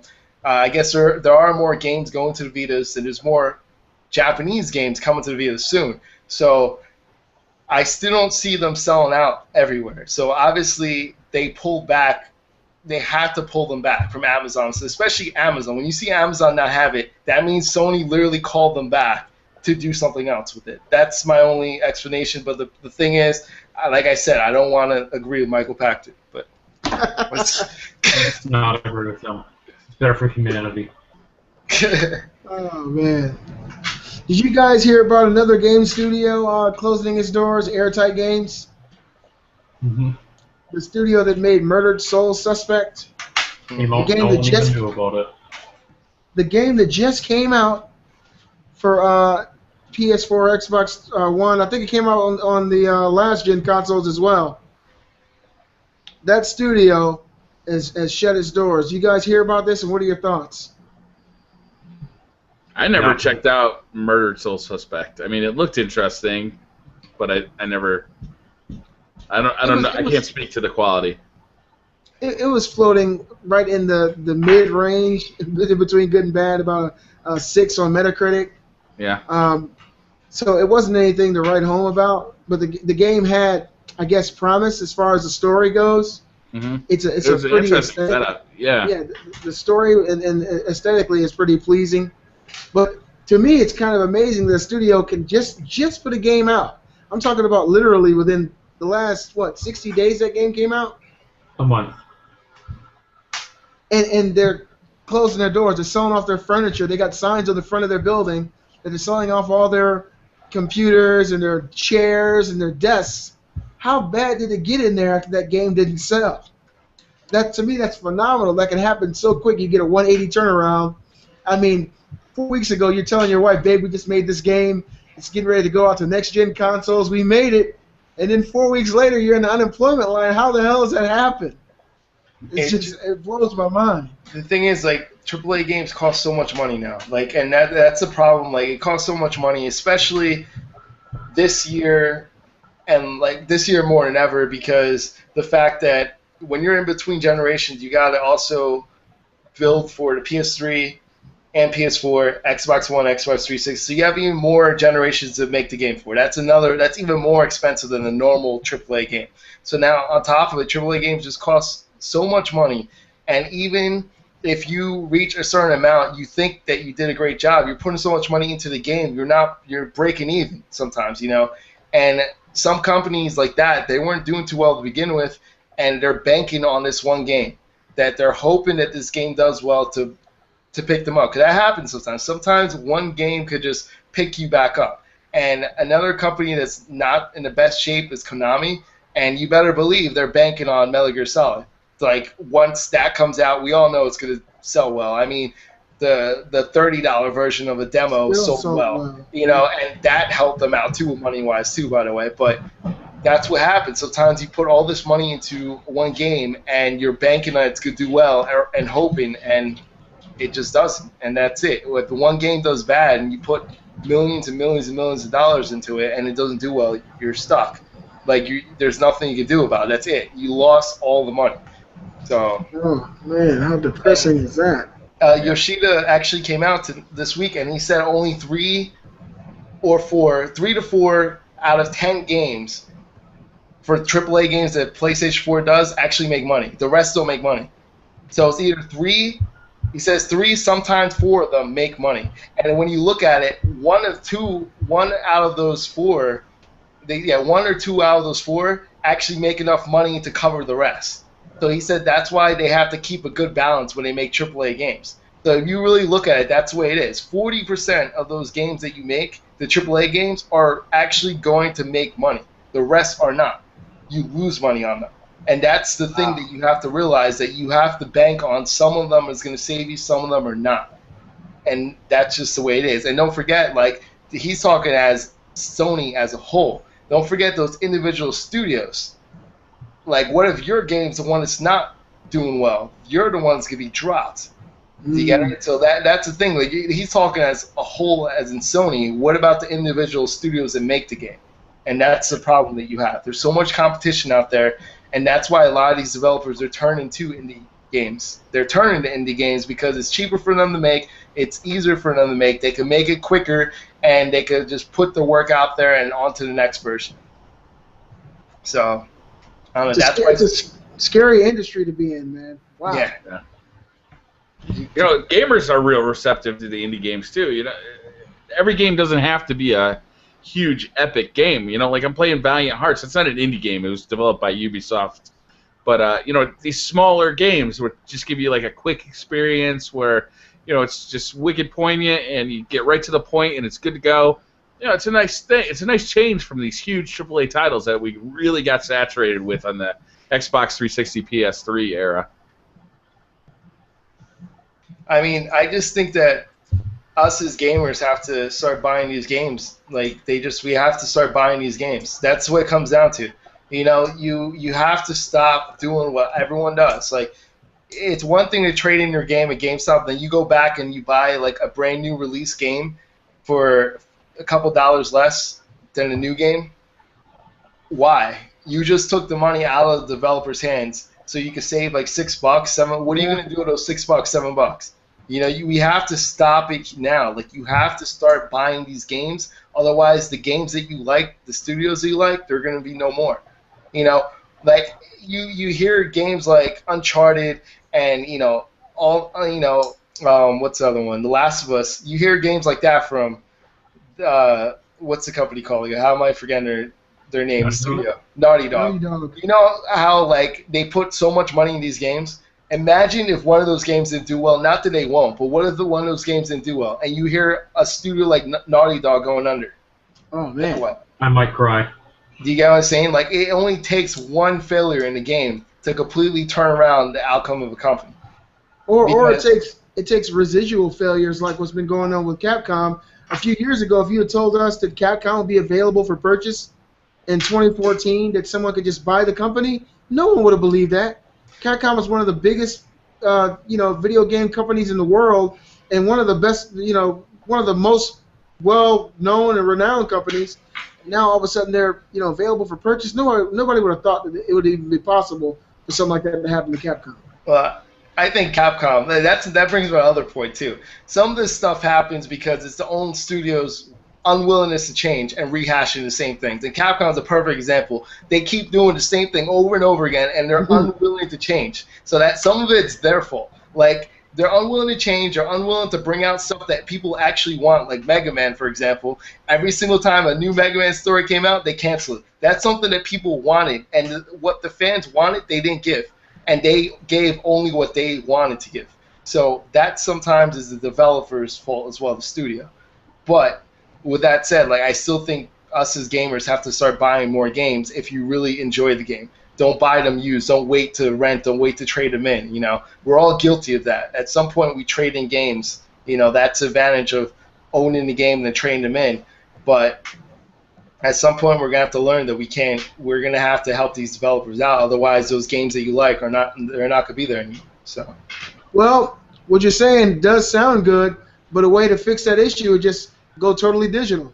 No, because then you have piracy. You have even more piracy. You have other people trying to do shortcuts too, because then people are going to complain that, well, once I own a digital, don't I have the right to do stuff with digital versions as well? Because in ownership as well. You know, I don't know if you guys remember a couple of years ago. I think it was in Europe that someone won a court case because they tried to. The digital version, they were trying to sell a digital version, and they wouldn't allow them to sell a digital version, and they found out that since you own it, that you were allowed to do it, and it was a European, I forgot what country it was, but then the court ruled in favor of the person saying that you did own that digital version, so you were allowed to share it. So obviously that's not the way it works in the U.S., but I'm saying, who knows, that could change. Who knows? We need to hire that judge and send him over here. Yeah, those rights are all changing. A lot of people have been bringing it up in the court system with iTunes libraries. Like, what happens to my iTunes library when I die? Can I pass that down to my kids, or does it disappear into the ether? I think this probably gaming will come along into that argument as well. It's just iTunes has been around for a little bit longer. It's more of a mature thing, but like, that kind of all these rights and all these issues have to be worked out with digital only goods. Yeah. Can I have your iTunes library, Brian Rabbit? You don't want mine. Coming up next, Fleetwood Mac, baby. To be honest with you, that's why I don't even think companies want digital copies to be gone. I think the ultimate solution for them is streaming. Is with the PlayStation Now style. That's the ultimate solution, because then the only way you get access to it is by streaming it onto there. Like, there's no purchasing, there's no stealing, there's no nothing. You have to access their servers, so they track everything that you do. So to be honest, that's the ultimate solution to it. That's what they'll rather do. But that'll never happen. It can't. I just couldn't see a streaming only service, because that would take away your ability to own anything, and people like to own their stuff. People, I mean, when you go outside and get in your car, it makes you feel good that it's yours. It'd feel terrible if you were paying per mile and someone else owned it. Some people like me, I like to actually own the stuff that I pay for, and there's millions of people in the world like that, and if they told me the only way you're going to play a new game is by streaming it, I'd be extremely frustrated, and I'd voice my opinion. I think that's it works so good in music, though, obviously. Like, you get a service like Spotify, you pay $10 a month, and you can listen to anything. You don't have to pay $10 per album to listen to it. You can just listen to whatever your heart's desire is, in like higher resolution audio than you would even get from iTunes. Like, if PlayStation Now offered like a Netflix type model where you pay them a monthly fee, say $20 or $30 a month, and then you got access to anything in that library, sign me up. Like, I'm all over that. Like, absolutely. But that would be a nice addition. Yeah. I mean, of course. I mean, I still own Blu-rays and stuff too. I watch Netflix and I enjoy Netflix. I think it's a great service, but I still like to own some stuff. See, I don't want to sit in an empty room. I think this starts to get into that collecting thing, which scares me too. We talked a little bit about this before the show about kind of collecting it. If you own it on Blu-ray, how's that different than owning it on a Blu-ray type format that's in the cloud? Aside that you don't have it on the shelves taking up space. I'll put it this way. There's this service, there's this site, I don't know if you guys ever heard of it, but this site has like a whole bunch of videos. People press play, they can watch any videos they want. Oh, it's YouTube. But what YouTube allows you to stream, have you ever seen a YouTube video and all of a sudden, it's buffering, a little circle thing there? That happens all the time according to bandwidth, according to their servers, your servers, stuff like that happens all the time. That's the difference between downloading the actual video and watching it live as opposed to watching on YouTube on a streaming service. We'll get past that, though. I don't think you'll ever get past that because... Oh, we will, because it wasn't that long ago where I had a 14 4K modem, and I was like, what the hell? This is the most amazing thing I've ever seen. And then the first time I got DSL, I was like, holy cow, I can download at like a megabyte per second, and now, just a few years later, I'm downloading 20 megabytes per second. It's been moving progressively faster and faster, and fiber is infiltrating the country. I think it'll get better and better as we go. But I meant for gaming, it'll never, because gaming, in order for that to work, you have to input it. You have to put some sort of input. The input has to then be sent out and then sent back to you, to the screen. There's but they always can going to be a just lag. shoot you a level, right? And like it's almost like it loads off the disc. Is now you're just downloading that level. You're playing it locally, and as you get halfway through, it starts downloading the next level. So you're still playing locally. You know, they can still do that with this streaming service. It'd just be about. I'm not talking about the video portion. I'm talking about the movements. Every movement, when you press up, it has to put the input of up. That's what I'm saying though. It's like instead of you buying the game on a disc, you could stream the game, but instead of your inputs going to a server, what they could do is just download the level to your console. Go straight to that portion that you downloaded. Right, so you're playing a local copy of that level. As you get halfway through the level, it starts predicting, okay, we need to start downloading the next level because he's going to be there soon. So everything you're playing is done locally. That could work, yeah. It still wouldn't work like that because like you're saying that you're always going to have to dump off the memory. Yeah, you're always going to be downloading new information. And that's impossible. Okay. No, it's not impossible. It'll be possible with faster internet connections and more memory. Because like it's hard to explain this, but like when you put the input, right? Even if it's like say if like I already pre-downloaded a stage, right? Yeah. Now as I put the input and stuff like that, it still has to send a message back online to say where you left off at. And when you do that, it's not going to be able to send a new image. I don't know if you understand what I'm saying. Like. No, that's not what I'm talking about, though. I'm saying it's download. I'm getting the whole level, so it's almost like it's downloading the whole game, but it's just doing it chunk by chunk as I need it. It's like on demand. You know, like I'm not playing the game that's stored on a server. I'm playing the game that's stored on my hard drive, just like if I download Titanfall now. Well, that's a bad example. Just like if I say I downloaded Wolfenstein and started playing that now. I'm playing a local copy of Wolfenstein on my hard drive. Okay. What I'm saying is that instead of having that whole game there, I'll be installing it as I go, as I need it. Yeah, but when I don't need it anymore, it deletes and makes room for the next thing. So when you're saying level by level, so what happens to the second level? How does it send the image to the next level? So like if you whatever you did in the first level, right? Say if you had let's say if you go point system, you had 1,000 points, all these kills. How does the second one, when they give you the second part, how does it know where you left off? The same way it knows now. How? Do you know how that works? I don't. I'm not a game developer, but I can tell you. That's what I meant. Like, there's no reasonable reason that it shouldn't work this way. Like it couldn't work this way. Given fast enough internet connections, you know, you can download what you need. It'd be the same as playing it off a disc, except the disc is stored in Omaha. You know, there's no difference. I love Nebraska. Hey, look, a quick intermission. Kate wanted me to let you guys know that she just beat Legend of Zelda: A Link Between Worlds. She just handed me this and said, "Show Dave." That game is awesome. That game is awesome. But not too dirty. What I'm saying is, like, it worked the same as it works now. Yeah. You know, your save state would stay your save state and stay in the memory. When you move from level to level, you know, that stuff works now. Why shouldn't it work if the only difference is that instead of getting the information for the next level off a CD in the console, you're getting it from a server in Nebraska. But my point is, like, you're saying that every level, where is the memory staying once you said it saves in the information, right? So save it on your console then. Yeah, you can save it on the hard drive or in the memory or wherever you currently do it. Okay, then the disc or whatever is being played, like you said, is being played somewhere else. Yeah. So at some point, it's going to have to send information back and forth. There's still going to be that lag in the input. No, because I'm not playing the game on the server. I'm playing the game in my local console. No, I know that. So why does there have to be lag in my input? So even if you go between levels, there's going to be a loading phase. You're saying each level is going to load. Yeah. And every level is going to have to send information back and forth, correct? Or no it's instantly going to know. No, it's downloading. Oh, man. Yes. Okay. No, we can get through this. No. Are you enjoying this?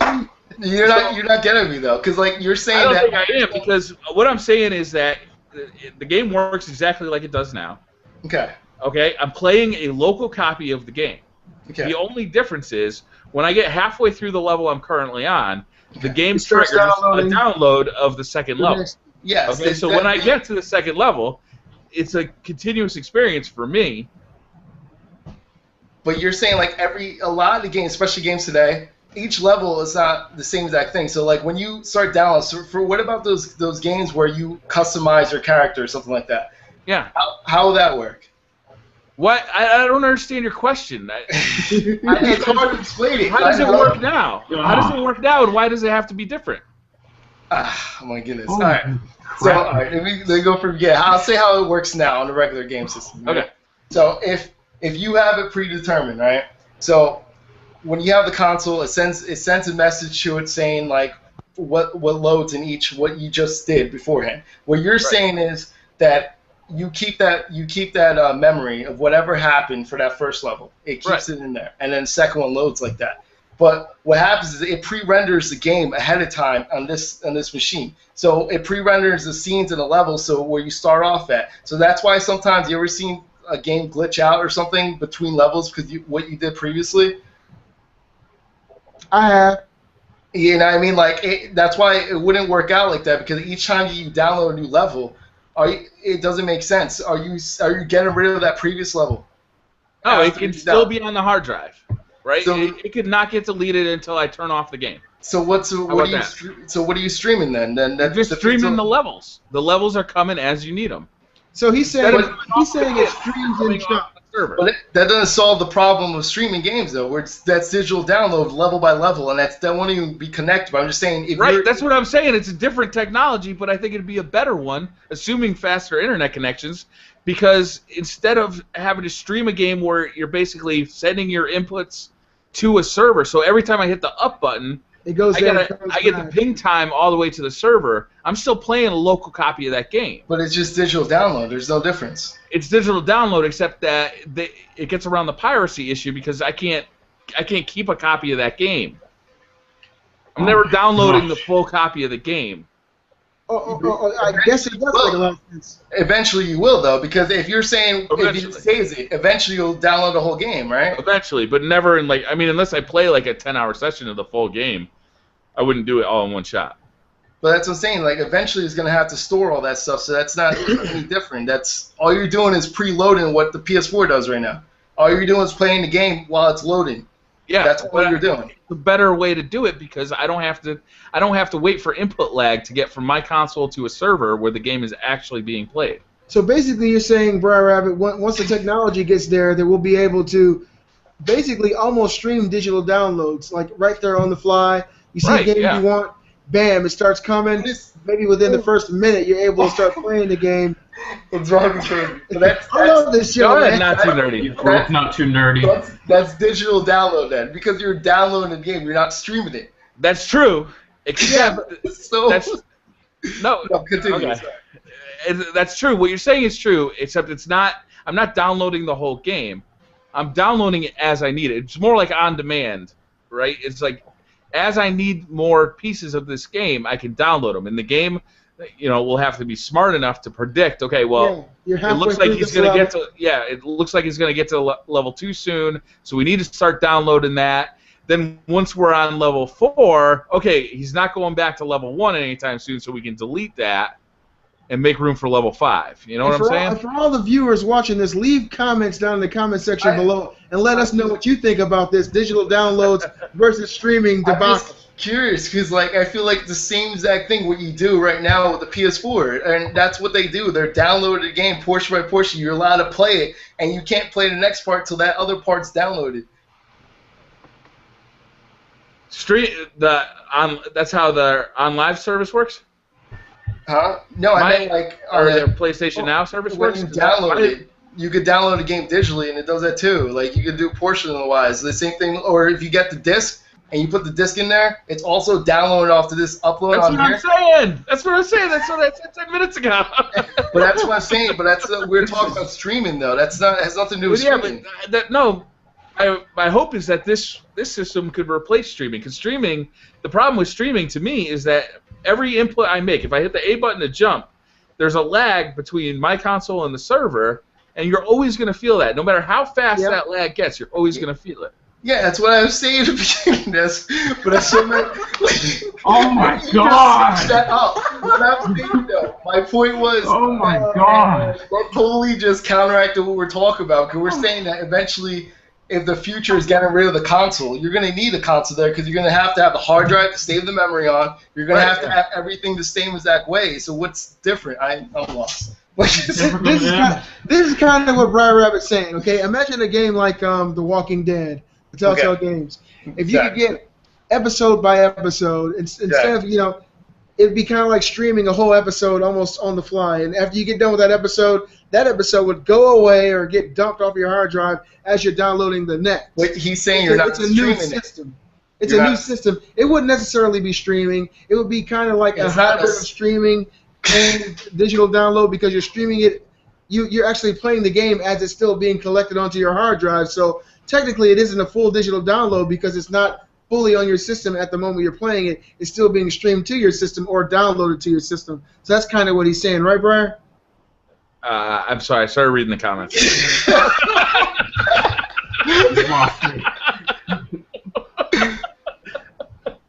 I'm so lost right now.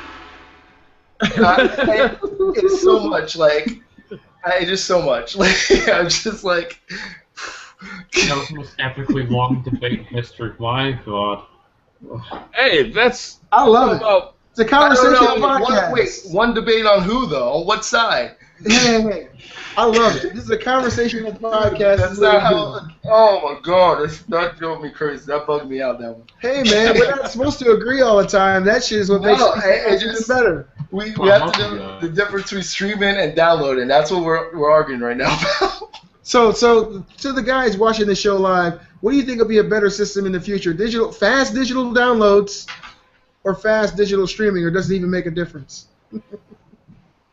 Yeah, because that's kind of what Briar Rabbit was saying.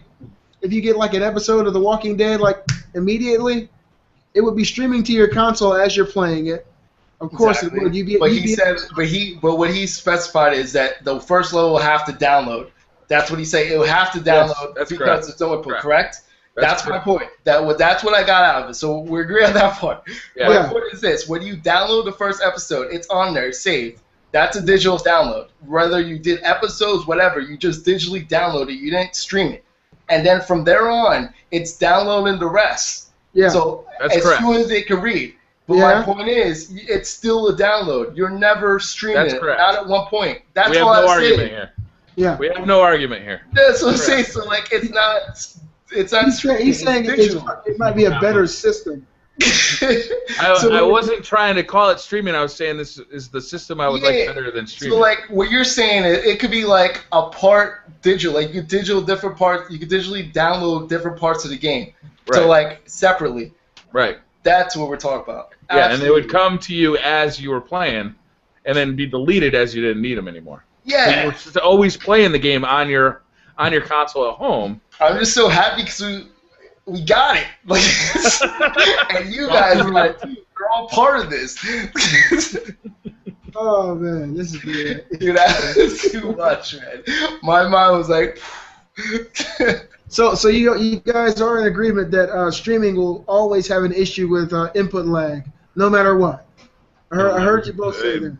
Yeah, the internet's got to get a lot faster. Yeah, I think the internet's gonna be fast no matter what. I just think there'll always be that slight delay of what your button movement is to it moving on the screen.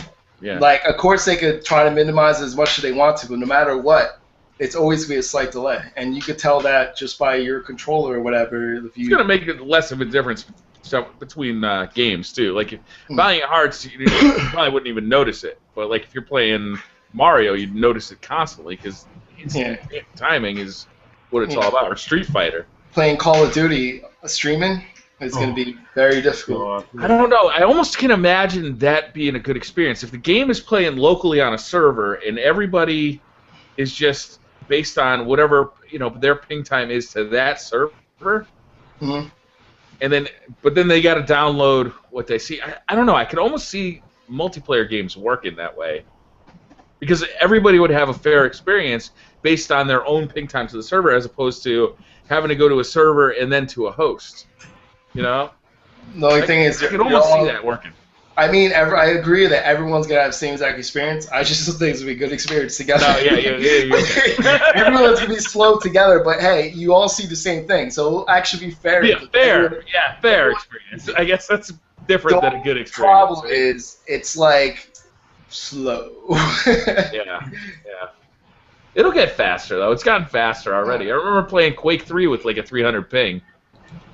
I just feel like every country though, it sucks. Every country has such different internet. Like that's the problem. And even the U.S. alone, every state, towns within towns have like different like internet speeds. So that's the problem.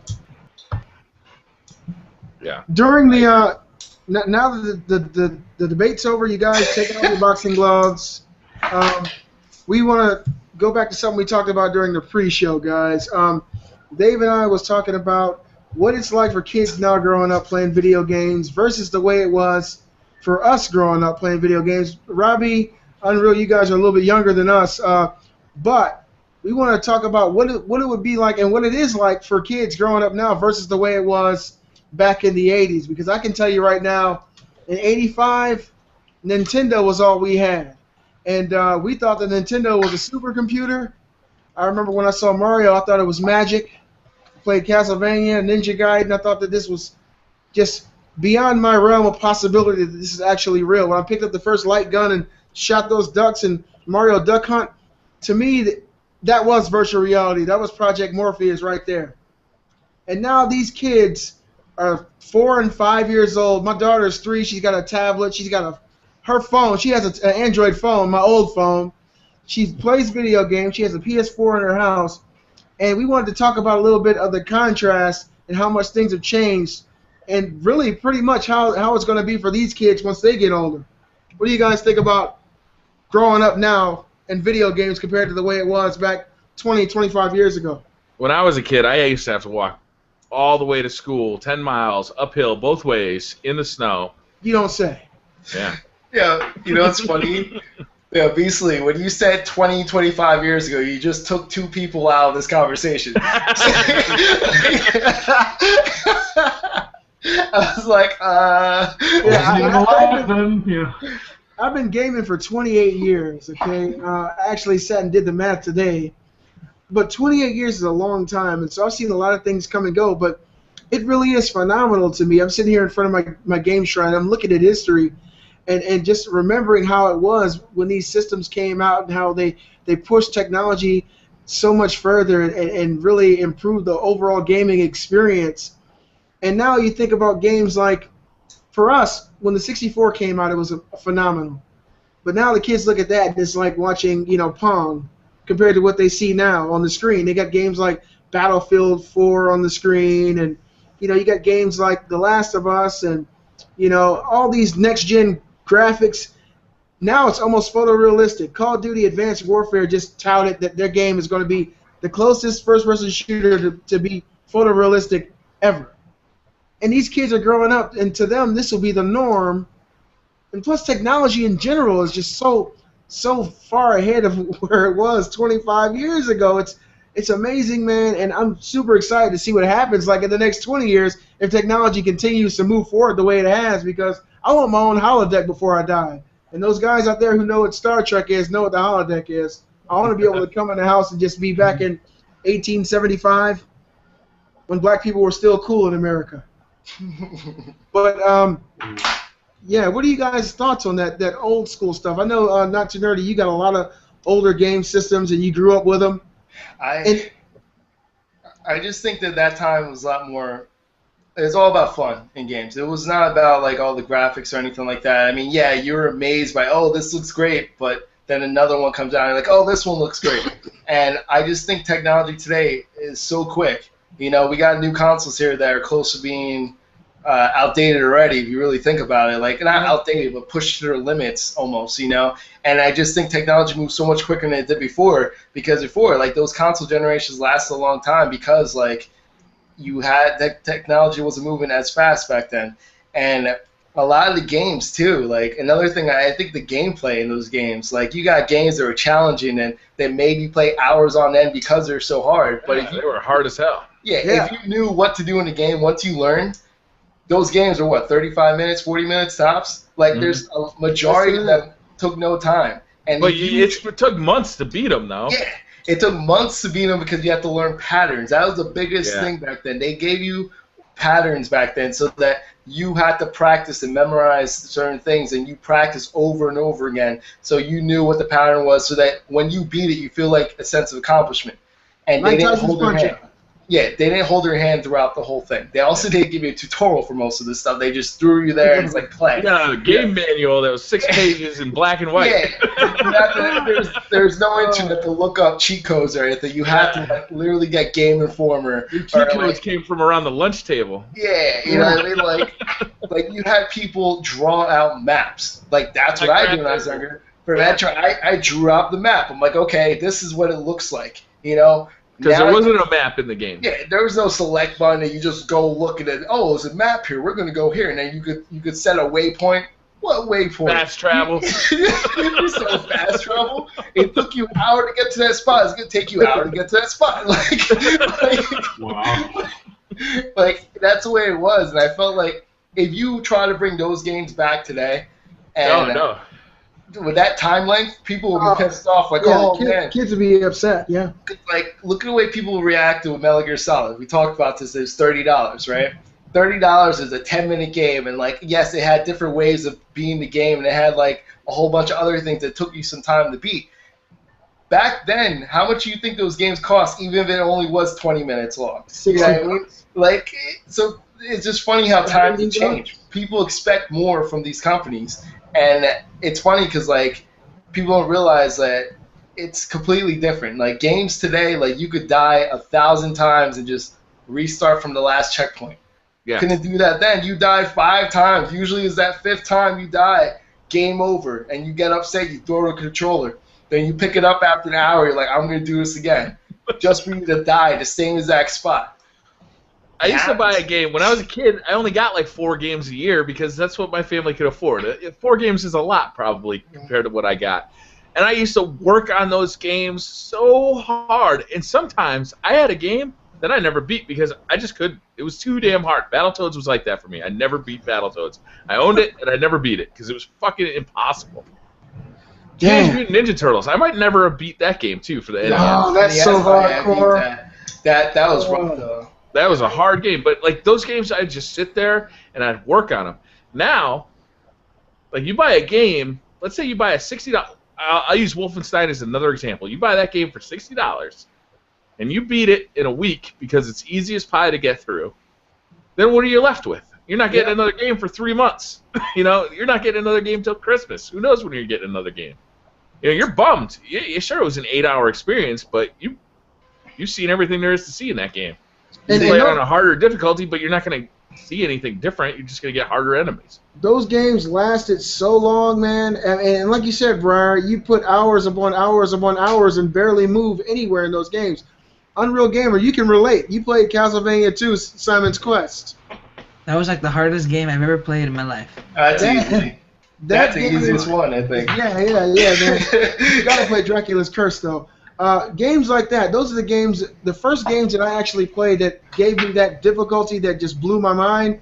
And there were no strategy guides. The internet didn't exist. You couldn't even fucking save your game. No, you couldn't. You turn that shit off, it's gone. You had to leave that Nintendo on. Do you remember the passwords that they would give you? It was like a page long. Pictogram. It was a pictogram. The Mega Man games. The Mega Man games, the dots. Oh my god, dude, that pissed me off. Castlevania gives you a pictogram that you actually have to draw each image. You have a piece of paper, oh shit, I gotta make sure I get them all. And every now and then you'd mess up and try to put it in, it wouldn't work. You feel like your fucking heart would explode. Yeah, the new games are short too. You know, you're talking about how people can get through old games in 20 minutes. Yesterday I was watching a speed run of Fallout 3. The guy got through it in 24 minutes. He beat the game in 24 minutes, start to finish. Yeah. Like, holy shit. And that game's full of content. Now, games have gotten a lot better in general. I mean, they're magical worlds. Like, you could just totally get immersed into a game that just has this story all fleshed out and like real characters written with real drama and like worlds that you could believe in. Yeah, sure. I mean, unbelievable. Imagination, maybe not so much. You can still find some stuff that, like in the indie scenes, like Thomas Was Alone or stuff like that, that takes a little more journey. Yeah, a little more creativity on your own part to play it. I think games in general are better now, though. I mean, it's like there's a level of artistry that is there that is just some of these things that we're seeing in games right now are gorgeous. I remember in BioShock getting into the lighthouse, BioShock Infinite, getting into the lighthouse and getting transported to the air world for the first time and walking into that tunnel with all the candles. There had to be thousands and thousands of candles in there. I was just blown away. You know, somebody had to think that up. Somebody had to design it. Who was Roger Ebert who said like video games are an art? And like bullshit, man. Look at them. Like that is sick. That is sick. Somebody had to make this. Somebody had to design this in their head. That is art. Yeah. Another thing that they don't have today that when I was younger that was like a huge thing. Since like you said, Brian Rabbit, you did like 4 games a year, right? 3 games. You know, it was always like birthday or Christmas. You know, that was it. That was the only time I looked forward to get new games. And so Blockbuster was my best friend. Like I think everyone has Blockbuster. And, like, you just rented the game for the weekend, and like that was the biggest thing. Oh, I got a game for the weekend, and that was like the epic thing. Like, okay, now I sat down, like I have to beat this by the end of the weekend. You know, so like I would plan everything out that like I'm gonna beat this before I have to return it on Monday. You know what I mean? Like it was always like that, and like that Blockbuster is the biggest thing. You know. And Rygar was one of those games for me. I rented it from like a mom and pop rental store, and I want to say that game did have a save game, and I was so close to beating it, but I had to return it on Sunday. Like I had to. I had no choice. So I bring it back. The next Friday, I go back with my allowance money to rent it again, and my fucking save game was gone. Yeah, I think that's the one biggest thing that used to happen a lot in the older game consoles and everything, that the saved games, well, sometimes they'll erase, like they'll just erase out of nowhere, and like they had batteries in the cartridges, and like you'll just get devastated. That was like the biggest thing to find out, like a game that you put out. I remember I had Chrono Trigger, my game saved erased after hours upon hours of playing that damn game.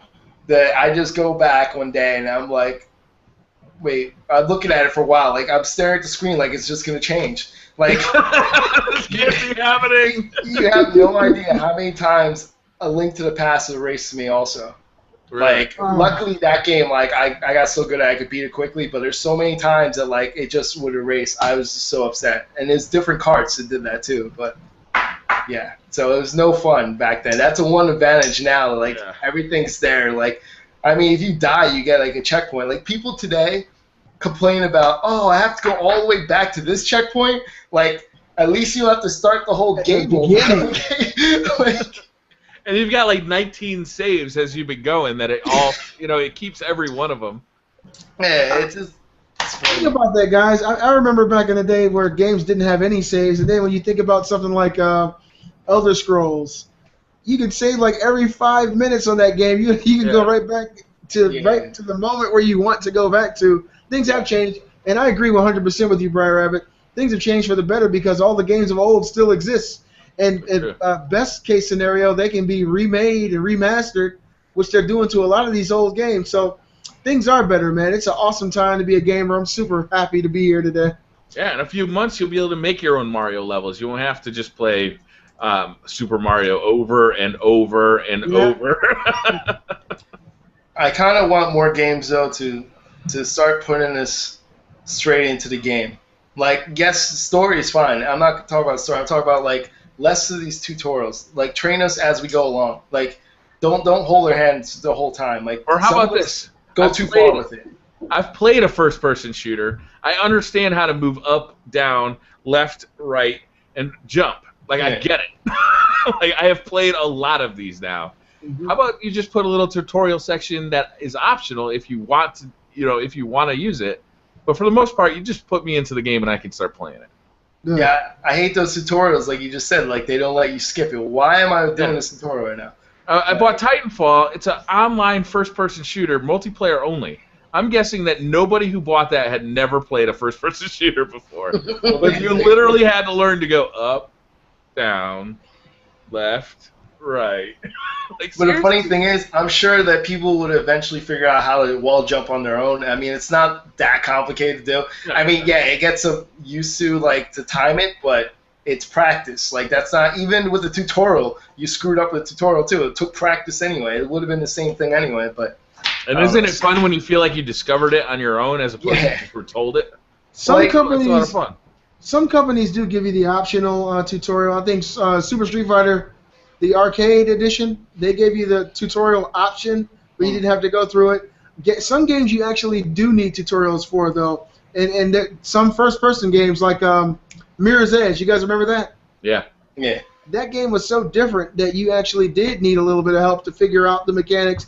And games like that, I do understand and appreciate them putting a little bit of a tutorial in there. But for your typical first-person shooter, 90% of the people who buy these games or rent these games know what the hell is going on, and I think that should be totally optional at that point.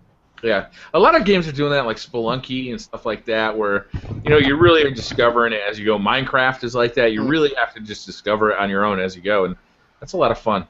Minecraft has tutorials? No, that's what I'm saying. You got to discover it for yourself. I think that's part of the appeal of that game. One game recently didn't have tutorial, but that was alpha stage for Destiny. But I'm sure the regular one will have some sort of tutorial. But I guess we didn't know some of the buttons that some people told us. So, I guess that's a good point. That is a good point. They're like, oh, you could do this slide. And I'm like, wait, what? I learned so much from reading comments on those videos. You idiot! Why aren't you using your power move? We have power moves? I'm like, what the hell? All right, guys, I got some questions from commenters. You guys want to answer some questions? Yeah. All right, let's do it. Let me just refresh my page to make sure I get them all. Oh, you have to refresh it to do that. This is the best part. I got to refresh. He saw that in the comment section. The comment said refresh this page. First question from Baby Girl Rosie. PS4, what's your opinion about upgrading the hard drive? Should I get a 1 terabyte hard drive or higher? I heard that the people who upgraded higher had issues with it, or should I wait for even higher hard drives? So what do you guys think? Should we upgrade our PS4s, get 1 terabyte? Have you guys heard about that? People having issues with larger than 1 terabyte? It's probably 1.5 terabyte. It's probably this. I don't know. Did they? What do you call it? Did they? What do you say? Specify? No, like did they make sure they switch it to FAT32? Do you know what I mean? Like, did they do it the right way? Yeah, that's a good question. Thing. Because like, if they don't do it the right way, then it won't read it. It might read 2 files. Well, FAT32 doesn't read further than 2 terabytes. FAT32 file system. I know the PS3 doesn't recognize anything over 2 terabytes, so I don't know if. Yeah, but when you do a partition, you could still do FAT32 and something else, like the other ones. NTSC? So if you don't do it the right way, then it might be reading one or not the other. So that's the thing. Like, did they do it the right way? So that's the thing. I don't know. I know people have. It doesn't format it for you automatically. I would think it would. It doesn't. The PS3 only. The PS3 only, as far as externals go. I don't know about the internal. It only reads FAT32. I think the internal has to be reformatted to FAT32 as well for their infrastructure. Sony in general only reads FAT32. FAT32 only camcorders, everything. I use that for the backup for my camcorder and my hard drive because it does that. So like I have half of it formatted to FAT32. So just for when I record off that. But so that's the thing. Like if they didn't do it the right way, then they also could screw it up. So it depends. And it won't recognize any hard drive over 2 terabytes. That's the thing with the PlayStation 3. So if you have friends who are upgrading to further than the 1.5 or 2 terabytes and they're having issues, that might be why. To be safe, I would just stick with the 1 terabyte, which gives you plenty of space. These games are pretty big, but 1 terabyte will give you a lot of time to fill up that hard drive. I'd go with the biggest one I could find at Best Buy, and if it didn't work, I'd return it and buy the next biggest one. And if that didn't work, I'd return that. But eventually, I'd be looking for an SSD. That's gonna improve your gaming performance because levels are gonna load faster, your UI is gonna load faster. SSDs, it's an amazing difference on a computer, and that's what the PS4. It's a computer. But the only thing I question is like the longevity of that SSD for of something like a console because you can't overwrite stuff, so like it rewrites things and like that's why I'm just curious like how long would that last if Yeah, I'd be curious about that too, but I bet it lasts longer than the fans of the processor because I don't have an original PS3 or Xbox 360 in my house, so the hard drives weren't where it was going. It was always the thermal paste or the I have an original PS2. That lasted. PS2. Yeah, I have a PS2, original PS2 that lasted. So, and I don't know, that one's still fine. So I mean, I don't know, it depends. I know a majority of them though, they don't last that long anyway. Yeah. The way it is, but. That's my suggestion. I'd buy the biggest one I could find, and if it doesn't work, I'd return it. But like buy the next biggest one. I would start 2 gigabytes or less because 2 terabytes. 2 terabytes or less, yeah. It won't recognize anything over 2 terabytes. The FAT32 system won't. So the 2 terabytes is probably the highest you can get. And if you're having issues there, I'd try a 1.5. All right. That was Baby Girl Rose. Caleb Martin asked, thoughts about the game Dying Light. Will it be a knockoff Dying? Sorry guys. Will it be a knockoff Dead Island or the best zombie game of the century? Bum, bum, bum, now, which Dead Island are we talking about? I was talking Riptide Dead yesterday. Island. It just says Dead Island, so I assume we're talking about the first one. The good one, then. The only good one. That was there. Because Riptide was horrible. I don't know. I think the thing is, I saw Angry Joe play the game. Like, he actually got a demo of the game. They let him play the game. Yeah, of Dying Light. This was before they ended up delaying the game after he pretty much criticized the game. I don't know if it's because of him, but he has a good amount of viewers, so I'm pretty sure if he said something bad about the game, that would be a good reason why they delayed it. But it was glitchy, but it's pretty cool that you have parkour elements. Yeah. Run away from zombies and stuff like that. And another thing is, it's cool that the day and night cycle happens, and the day is completely different from the night. The day, the zombies are docile. Yeah, you could like move around them. You could like maneuver yourself. But at nighttime, they're vicious. They're faster. It's hard to go against them. So I like that. Just like Castlevania 2, Simon's Quest. What a horrible night to have a curse. At nighttime, things get really rough in Castlevania. It's the same way in Dying Light. I mean, I honestly think this will be probably the best zombie game of all time. Aesthetically, it looks amazing. That's huge. To me, it looks great. I'm talking about first person. I'm not talking about the Resident Evils. I'm talking about the stuff we've been getting as far as Dead Islands. It looks great. How about like H1Z1 and DayZ, that kind of thing? I don't know if I could group those together because DayZ is more about the human element. It's more about the people you meet. Zombies are easy to fend off in DayZ. It'll probably be just as easy to fend off in H1Z1, but it's the people you meet. I heard one of the developers talking about it the day before yesterday, and he said your biggest threat in the game in H1Z1 is meeting other people, which basically means it's just like DayZ. Yeah. But as far as first-person zombie games go, Dead Island was a big seller. A lot of zombie fans like me love that game. This game is made by the same studio. It looks really good. Graphically, it looks next-gen. And the day and night paradigm, to me, adds a whole new fear factor to it. The fact that you can be running from enemies and they're chasing behind you like in Dawn of the Dead, and you can jump on top of a roof to escape them and run and jump from roof to roof. It's so much more you can do in it. If they just work hard and build the gameplay mechanics as well as the game looks, I think it's a no-brainer that it'll outdo the other zombie games.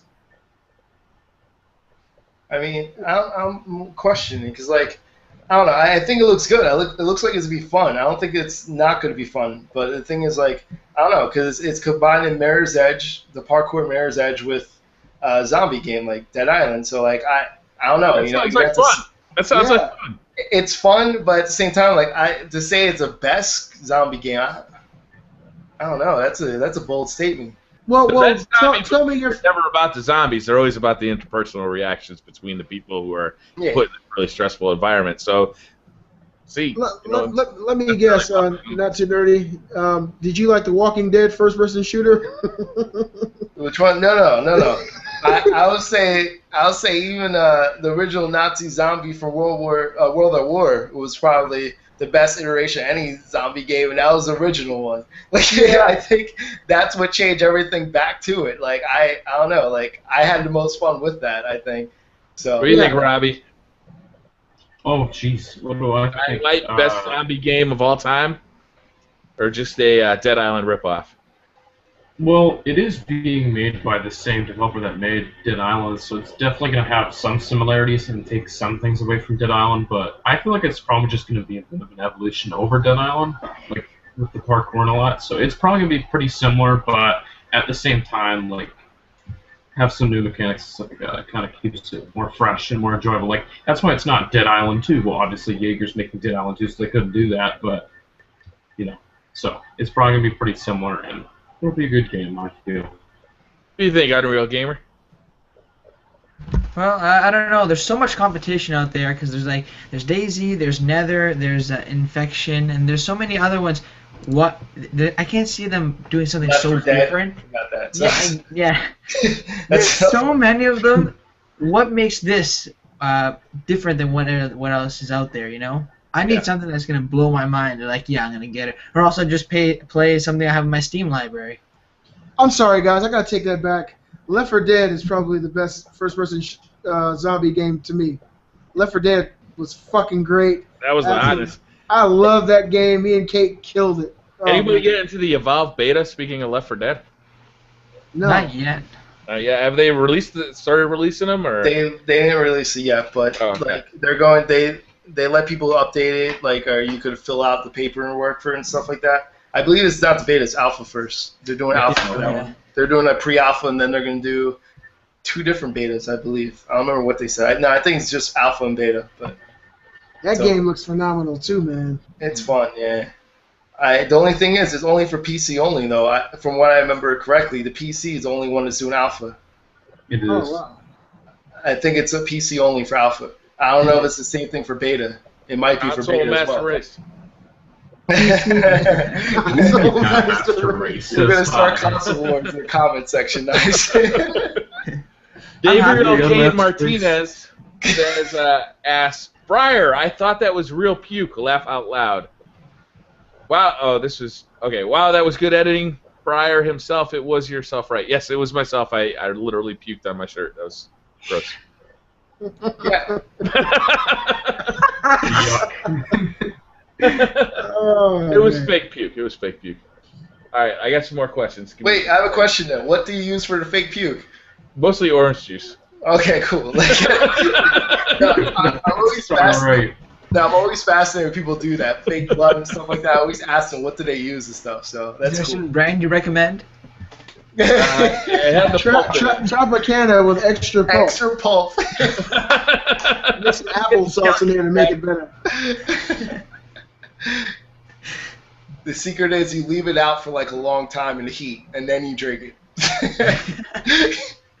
All right, Enrico Ambro is asking about Epic Games and the new Gears of War. Are they Gears of War yesterday? I think Epic Games isn't. No, it's not doing it anymore. Black No, Tusk. it's Black Tusk now. Yeah. Black Tusk and Epic is just working on their engine. Are they even working on game? No, they're just doing continuing their on their engine. Unreal Engine 4. That's pretty much it. Like, Well, we got Fortnite. That hasn't been something forever, but. Are you guys excited for the next Gears of War? I used to like the Gears of War series a lot, but I kind of fell off as it kind of progressed. Gears of War 3 was the last one I played, but I didn't even finish the campaign on it. I never really got into Gears of War, believe it or not. I've had the game for years, and I never played it until yesterday. Really? Wow. I swear, yes. I think Kate and I played it a few years ago, like 3 years ago. We played it for like 20 minutes, but it was right at the time where we were in our Mass Effect marathon. Okay. And so we just got into it and played some split screen for like 20 minutes. I was like, the hell with this. We got to go to Mass Effect. And we went back to Mass Effect. But Were I you played playing it the yesterday. multiplayer or the single player Mass Effect? We were playing the single player. We both have our Xbox 360s, and we both had our TVs on different sides of the room, and we both sat side by side, and we beat the game together. We beat all 3 of them together like that. But I gotta say, Gears of War. I was playing Gears of War 1 yesterday. I played for 2 hours.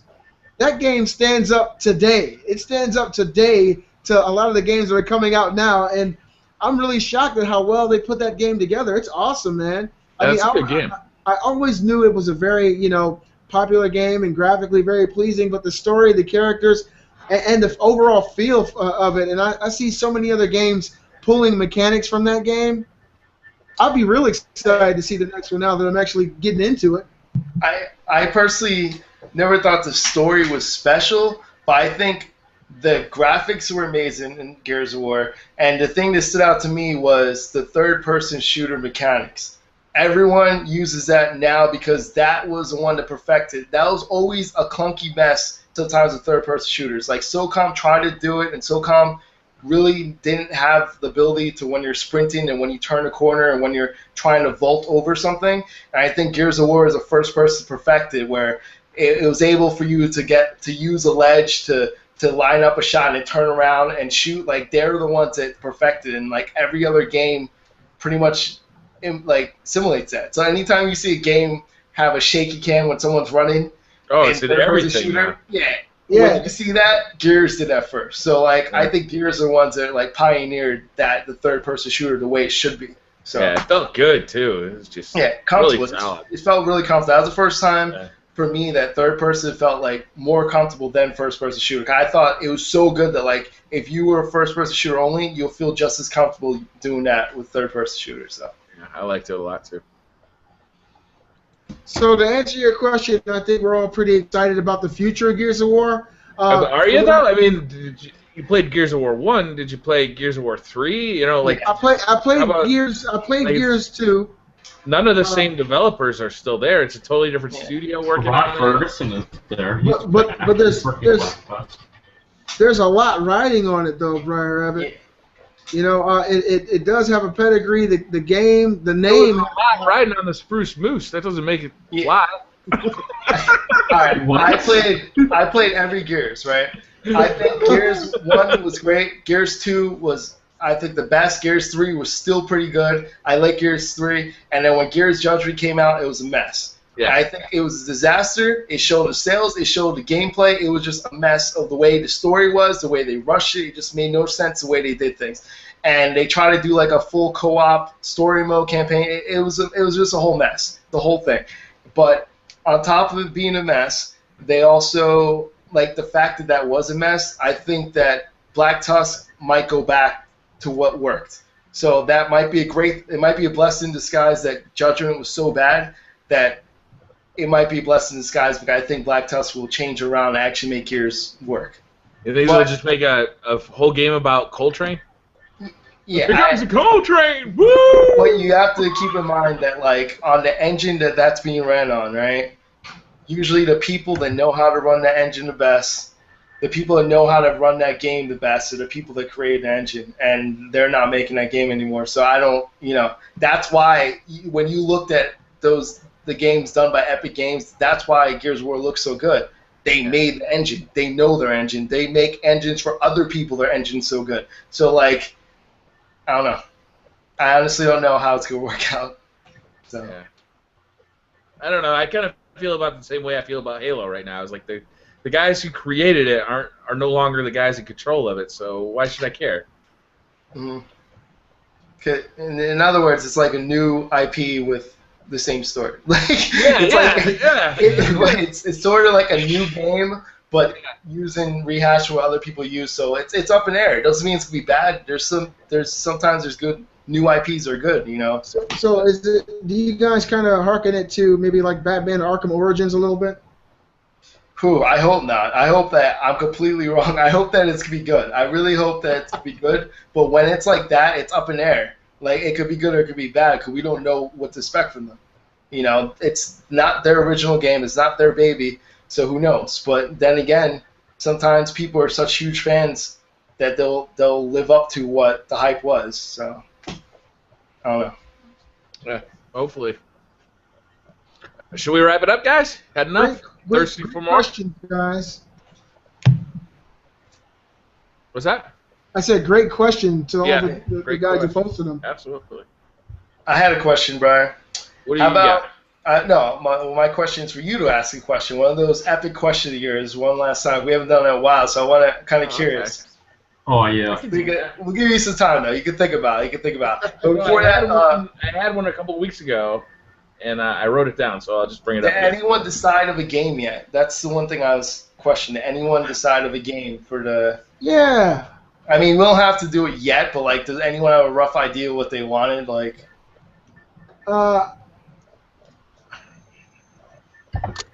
I thought of a game that okay. Whoever thinks of one, let's go. I guess like King of Fighters. Cause then it's so much cheaper now, and any version will count. I don't really care which version people want to play. PS3, Xbox, where are we playing it on? They could be almost every system. I mean, PS3 would be easy. PS3 everybody has, and PS3 you could do. All right, is it relatively? I think it's like $6, $6.99 or something like that. It doesn't matter which version. I mean, we can all decide whichever version you guys want to play. Like for me, it doesn't really matter. Like, all right, I like it. I think King of Fighters is a great idea. I'm gonna destroy you, Rio, bro. It's all good. I'm not going to use a fight set. I'm going to be using a gamepad, a fight pad, so that's going to be interesting. All right. That's going to be really interesting. I have yet to practice King of Fighters with a fight pad. But King of Fighters PS3. We got King of Fighters 13 for $35. Yeah, those are new ones. Like they King have of the older Fighters ones. 12, $25. And then you look up the older ones are like $6.99, $7.99. King of Fighters 11 for $11.98. You guys want to do that? Does it sound a decent price range? As long as we can all get online and play, yeah. You could do the one right before that, which is pretty much the same thing. It didn't change until 12, I think. Again, there was like, but the gap didn't really change. Added a couple more characters. That's the only difference between them. So you could go even lower if you want to. The only ones that are completely different are 97, 98. Other than that, like those are old school. Yeah, those are the only ones that are different in it. Well, make a call. Which one would you like to do? Whichever one's cheaper for everyone. Like, I don't see a 10, King of Fighters 10 on here. Oh, they didn't do the remake? I thought I saw it on the PlayStation Store before. Oh, is it on the PS3 store? I don't have a PlayStation in my office, so I can't look it up. Oh, okay. Wait, what were you looking at then? I was looking at Amazon, buying a hard copy on Amazon. Oh, hard copy. Yeah, there's like digital downloads for all these. Oh, okay. So I'll email it to you guys to show you. All right, so we'll do that. Why don't we start doing that, and you just tell us which one you want us to buy. How's that sound? Yeah. And then tell us what the rules are.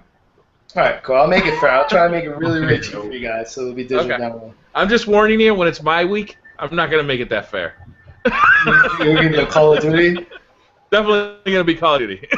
So, Call of Duty. I'm gonna have to get Ghost. I'll just rent it though. Just tell me ahead of time. I'll just rent from GameFly. I'm not gonna buy that game. That's my ultimate punishment to not too dirty. I'm gonna make you buy the game. You're gonna buy it. I'll never buy that game. I mean, all right, I'll guys, do Black let's Ops wrap 2. this one up. What's that? Black Ops 2? Oh, that'd be fun, actually. We could do Black Ops 2. Does everybody have that for the 360? I got it on PS3, Dave. I have it on PS3. I had it on PS3. Not anymore. You had it? Not anymore? All right, well, we'll talk about that some other week. This week, we're going to concentrate on King of Fighters. And there should be some good videos, I think, that come out of this. Yes, there will. Yes. I'm looking forward to this. I feel like I'm going to get my ass kicked, but I'm still going to talk a lot of trash. The funny thing is, I pick a game that I'm not gonna do too well in either, but like I think I might do well. I don't know. Nobody's good at King of Fighters, are they? Yeah. I don't play it like that. You know, I'm more of a Street Fighter guy, but you know, it is what it is. All right, we're gonna wrap this one up, guys. Don't forget to come to BriarRabbit.com and check out my new VR headset, available for 7 easy payments of $19.99. iPhone's not included. You said 6 payments earlier. Wow.